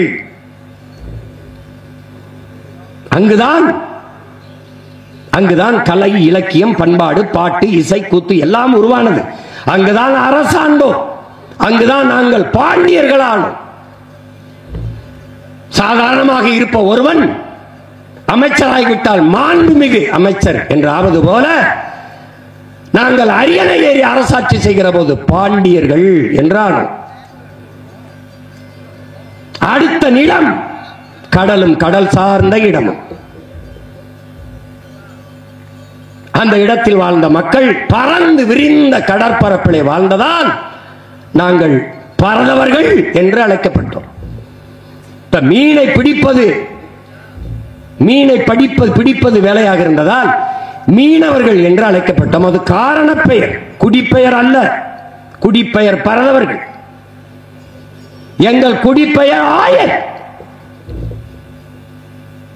குறிஞ்சி நிலத்திற்கும் மருத நிலத்திற்கும் இடையே வாழ்ந்த மக்கள் என்பதால் இடையர்கள் என்று அழைக்கப்பட்டோம். அது காரண பெயர், குடிப்பெயர் அல்ல. குடிப்பெயர் கோன், அரசர்கள் என்று பொருள். நீ குறவன் என்றால் இழி சொல் என்று நினைத்துக்கொள். நாம் எல்லோருமே குறவர் குடி மக்கள், குறப்பய மக்கள் என்பதை அறிவார்ந்த தமிழ் சமூக தம்பிதங்கள் மறந்துவிடக்கூடாது. ஆதிக்குடி குறக்குடி. இதனுடைய நிலை, கொடிய நிலை என்ன? இன்றைக்கு பழங்குடி மக்களாக இருக்கிற, தொல்குடி மக்களாக இருக்கிற குறவர்கள், இருளர்கள், இவர்களுக்கெல்லாம் இன்று வரை சாதி சான்றிதழ், குடி சான்றிதழ் பெற முடியாத நிலையில் நிற்கிறார்கள். இந்த ஆதிக்குடிகளுக்கு இருக்கிற அரசியல் இடம் 2 எஸ்டிக்கு 2 இடம் தான். 42 இடம், 2 இடம் கூட்டல் 44, 2 இடம். ரேஷனிலே, பங்கீட்டு கடையிலே, பகிர்வு கடையிலே 10 கிலோ அரிசி ஒரு குடும்ப அட்டைக்கு இலவசம். ஆனால் குடும்ப அட்டை இல்லையே. அப்படி சாதி சான்றிதழ், குடி சான்றிதழே இல்லாதவனுக்கு எந்த சலுகை சென்றடையும் என்பதை அறிவார்ந்த தமிழ் சமூக மக்கள் சிந்தித்து பாருங்கள். சமூக நீதியை நிலைநாட்டியவர்கள், எல்லோருக்கும் எல்லாம் என்று வெற்றி முழக்கமிடுகிற இவர்கள் குடி சான்றிதழை கொடுக்கல. இன்னும் காட்டு நாயகர்களுக்கு, இருளர்களுக்கு, போயர்களுக்கு, ஒற்றர்களுக்கு, பல குடிகளுக்கு. திருவண்ணாமலையிலே போராடி 3000 குறவர் குடிக்கு சாதி சான்றிதழ் பெற்றுக் கொடுத்த மகன் என்கிற பெருமிதத்தில் திமிரில் இதை பதிவு செய்கிறேன். இந்த 4 குடிகள் வேற குடிகள் இல்லை. போற்றுதற்குரிய பெருமகன் கவிக்கோ அப்துல் ரஹ்மான் அவர்கள் பெருமிதத்தோடு நில்லுங்கள், தமிழ் குடி, இந்த 4 குடிகள் தான் உலகம் உயிர்த்திருக்கிறது என்று. முதல் குடி குறவர் குடி, 2வது குடி ஆயர் குடி, 3வது குடி வேளாளர் குடி, 4வது குடி கடலும் கடல் சார்ந்த நிலத்தில் வாழ்ந்த பரதவர் குடி. அந்த நிமிர்வு நமக்குள் வர வேண்டும். ஆடு மாடுகளை மேய்க்கவர்கள் தடை போட்டால் என்ன? நமக்கு ஒரு காலம் வருகிறது, கணக்கில்லாத மேய்ச்சல் நிலங்களை உருவாக்கும். தரிசு நிலம் என்று சொல்லக்கூடாது, மேய்ச்சல் நிலம் என்றுதான் இனி வருங்காலங்களில் சொல்ல வேண்டும். மேய்ச்சல் நிலம் அது ஆடு மாடுகளுக்கான சொந்த நிலம், அவர்களுடைய மேய்ச்சல் நிலம். கணக்கில்லாத மேய்ச்சல் நிலங்களை இந்த நிலத்திலே நாம் உருவாக்க வேண்டும். இன்றைக்கு கோரிக்கை வைத்து போராடுகிறோம். இந்த தடையை தகர்க்க இந்த பிள்ளைகளுக்கு வழி இல்லை. அதனால் ஆகஸ்ட் 3ஆம் தேதி இதே மலையிலே தேனி மேற்கு இந்த மலையிலே ஆயிரக்கணக்கான மாடுகளை ஓட்டிக்கொண்டு நாங்களே, குறிப்பாக நானே மேய்க்க செல்வேன். இந்த தடையை தகர்ப்பேன், போராடி தகர்ப்பேன். இழந்துவிட்ட உரிமையை பிச்சை கட்டு பெற முடியாது, போராடித்தான் பெற்றாக வேண்டும் என்று புரட்சியாளர் அண்ணல் அம்பேத்கர் நமக்கு கற்பித்திருக்கிறார். எங்களுக்கு இருக்கிற ஒரே வழி, அதிகாரமற்ற எளிய பிள்ளைகள் எங்களுக்கு இருக்கிற ஒரே வழி, இறுதி வழி, போராடி போராடி தகர்ப்பது ஒன்றுதான். ஒவ்வொரு நாளையும் உணலாக்கு, எவரையும் சம உணர்வுடன் சந்தி. நீ பட்டறை கல்லானால் அடி தாங்கு, நீயே சம்மட்டி ஆனால் ஓங்கி அடி என்கிறார் நம்முடைய அறிவியல் அடையாளம் ஐயா அப்துல் கலாம் அவர்கள். நாங்கள் பட்டறை கல்களாக இருந்து பல ஆயிரம் ஆண்டுகளாக அடி வாங்கி விட்டோம். இப்போது சம்மட்டியாக மாறி அடித்து நொறுக்க வேண்டிய தேவை வந்துவிட்டது. அந்த சம்மட்டி அடியைத்தான் ஆகஸ்ட் 3ஆம் தேதி எந்த தடை இருக்கிறதோ, எந்த வனக்காவலர் அவரை மலையில் இருந்து நுழைய விடாமல் கீழே தோள்பட்டை பிடித்து தள்ளினாரோ, அதே அடிவாரத்திலே பிரபாகரன் மகன் இந்த வீரன் அழகுமுத்துக்கோனின் பேரன் அந்த இடத்தில் இருந்து மாட்டை ஓட்டிச் செல்கிறேன். எவர் தடுப்பார் என்று பார். வழக்கு இல்லை என்றால் விடியாது கிழக்கு என்ற கோட்பாட்டை கொண்டவர்கள். தடை என்றால் அதை உடை, சிறை என்றால் அதை நிறை. இதுதான் எங்கள் கோட்பாடு. இதற்கெல்லாம் அஞ்சுகிறவன் ஒரு வீர மறவனாக, ஒரு போராட்டக்காரனாக இருக்கவே முடியாது.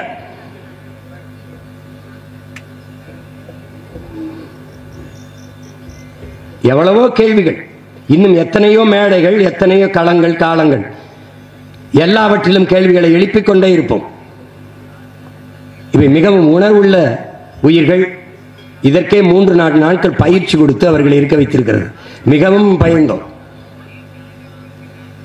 நீங்கள் மேலே கருவி விட்டு பறந்தால் அவன் வெறிப்பான், அவன் சிதறுவான், ஏதோ அச்சம் இருக்கிறதோ என்று.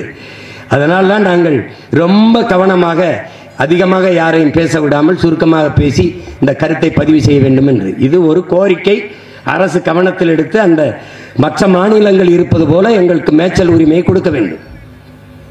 நீங்க சொல்லுகிறதெல்லாம் ஒன்று புலி புலிக்கு எங்க மாடால இடையூறு வந்துரும்னு அதெல்லாம் அப்படிலாம் சொல்லிட்டு இருக்கிறத நம்புறதுக்கு நாங்கள் தயாரா இல்லை. சான்றுகளோடு நீங்க தான் நிரூபிச்சிருக்கீங்களா? அறிவார்ந்த தமிழ் சமூக மக்கள், எங்களுடைய போராட்டத்தில் மாடு ஆடுகளின் மாநாட்டில் அவர்கள் எழுப்பிய கேள்விகள் உங்களுக்கு நியாயம் என்று பட்டால் எங்கள் பக்கம் நில்லுங்கள். இல்லை என்றால் எப்போதும் போல எங்களை புறந்தள்ளுங்கள். ஆனால் நாங்கள் இறுதி வரை உறுதியாக நின்று போராடி உரிமையை பெறுவோம். மேய்ச்சல் நிலம் எங்கள் உரிமை, அதை போராடி பெற வேண்டியது எங்கள் பிறவி கடமை என்றுதான் இந்த ஆடு மாடுகளின் மாநாட்டை நடத்தி கொண்டிருக்கிறோம். இங்கே எங்கள் ஆயர் குடிகள் தான் ஆடு மாடு மேய்க்கிறார்கள் என்று எண்ணுவது தவறு. எல்லா சமூகங்களும், தமிழ் சமூகத்தில் எல்லா சமூகங்களும் ஆடு மாடு மேய்க்கிறார்கள். எல்லா சமூகங்களும் ஆடு வளர்க்கிறார்கள், மாடு வளர்க்கிறார்கள். அவர் எல்லாருக்குமாகத்தான் இந்த மாநாட்டை இந்த மண்ணிலே நாங்கள் நடத்தி கொண்டிருக்கிறோம். இந்த மாநாட்டை நடத்துவதற்கு பெரிதும் உதவியாக இருந்த என் உயிர் தம்பி ராஜீவ்காந்தி என்கிற இளஞ்செழியன், என்னுடைய தம்பி இந்த இங்கே பொறுப்பாளருக்கு அருண் ஜெயசீலன், சோமு, என்னுடைய தம்பி நாவுக்கரசு, சிவானந்தம், இந்த முதன்மை தளபதிகள், என்னுடைய தம்பி சுரேஷ் போன்ற தம்பிகள் எல்லோரும் அரும்பாடு ஆற்றினார்கள். இனியன் ஹக்கீம் போன்ற என் அன்பு தம்பிகள் எல்லாம் அரும்பாடு ஆற்றி இந்த மாநாட்டை நடத்தி இருக்கிறார்கள்.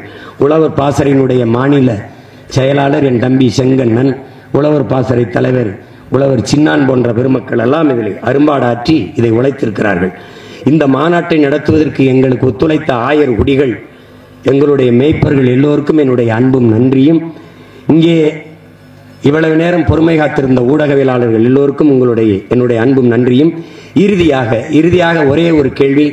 என்னரும் பசுமாதா என்னையே முறைத்து பார்த்து கொண்டிருக்கிறார். அவள் கேட்க நினைக்கிற கேள்வியை உங்களிடத்தில் கேட்கிறேன். இந்த கேள்விக்கும் எனக்கும் எந்த சம்பந்தம் இல்லை. அவள் கேட்கிறார், எங்கள் மூத்திரத்தை குடித்த பிறகுமா உங்களுக்கு அறிவு வரவில்லை என்று கேட்கிறாள். இது நான் கேட்கவில்லை, அவள் கேட்க சொல்கிறார், கேட்கிறேன். இன்னும் ஒருவரை சொல்கிறேன், எங்க மூத்திரத்தை குடிச்சு மாடா உங்களுக்கு அறிவில்லை. நன்றி, வணக்கம். நாம் தமிழர்.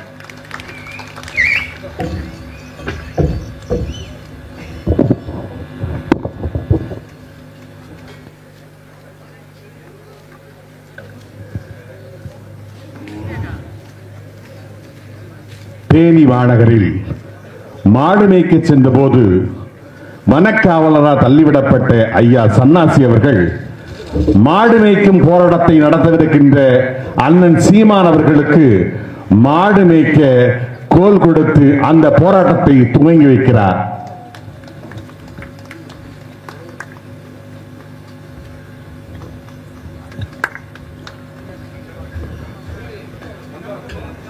மேய்ப்பாளரை தள்ளிவிட்ட இடத்திலிருந்து போராட்டம் ஆகஸ்ட் 3ஆம் நாள்.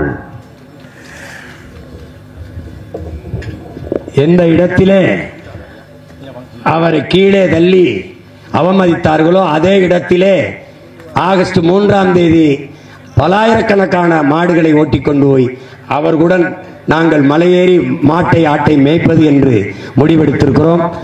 நாடு உங்களது என்றால் காடு எங்களது, மேய்ச்சல் நிலம் எங்கள் உரிமை, அதை போராடி பெற வேண்டியது எங்களின் கடமை. நன்றி, வணக்கம். நாம் தமிழர். தமிழ்தாய் வாழ்க, தலைவர் பிரபாகரன் வாழ்க.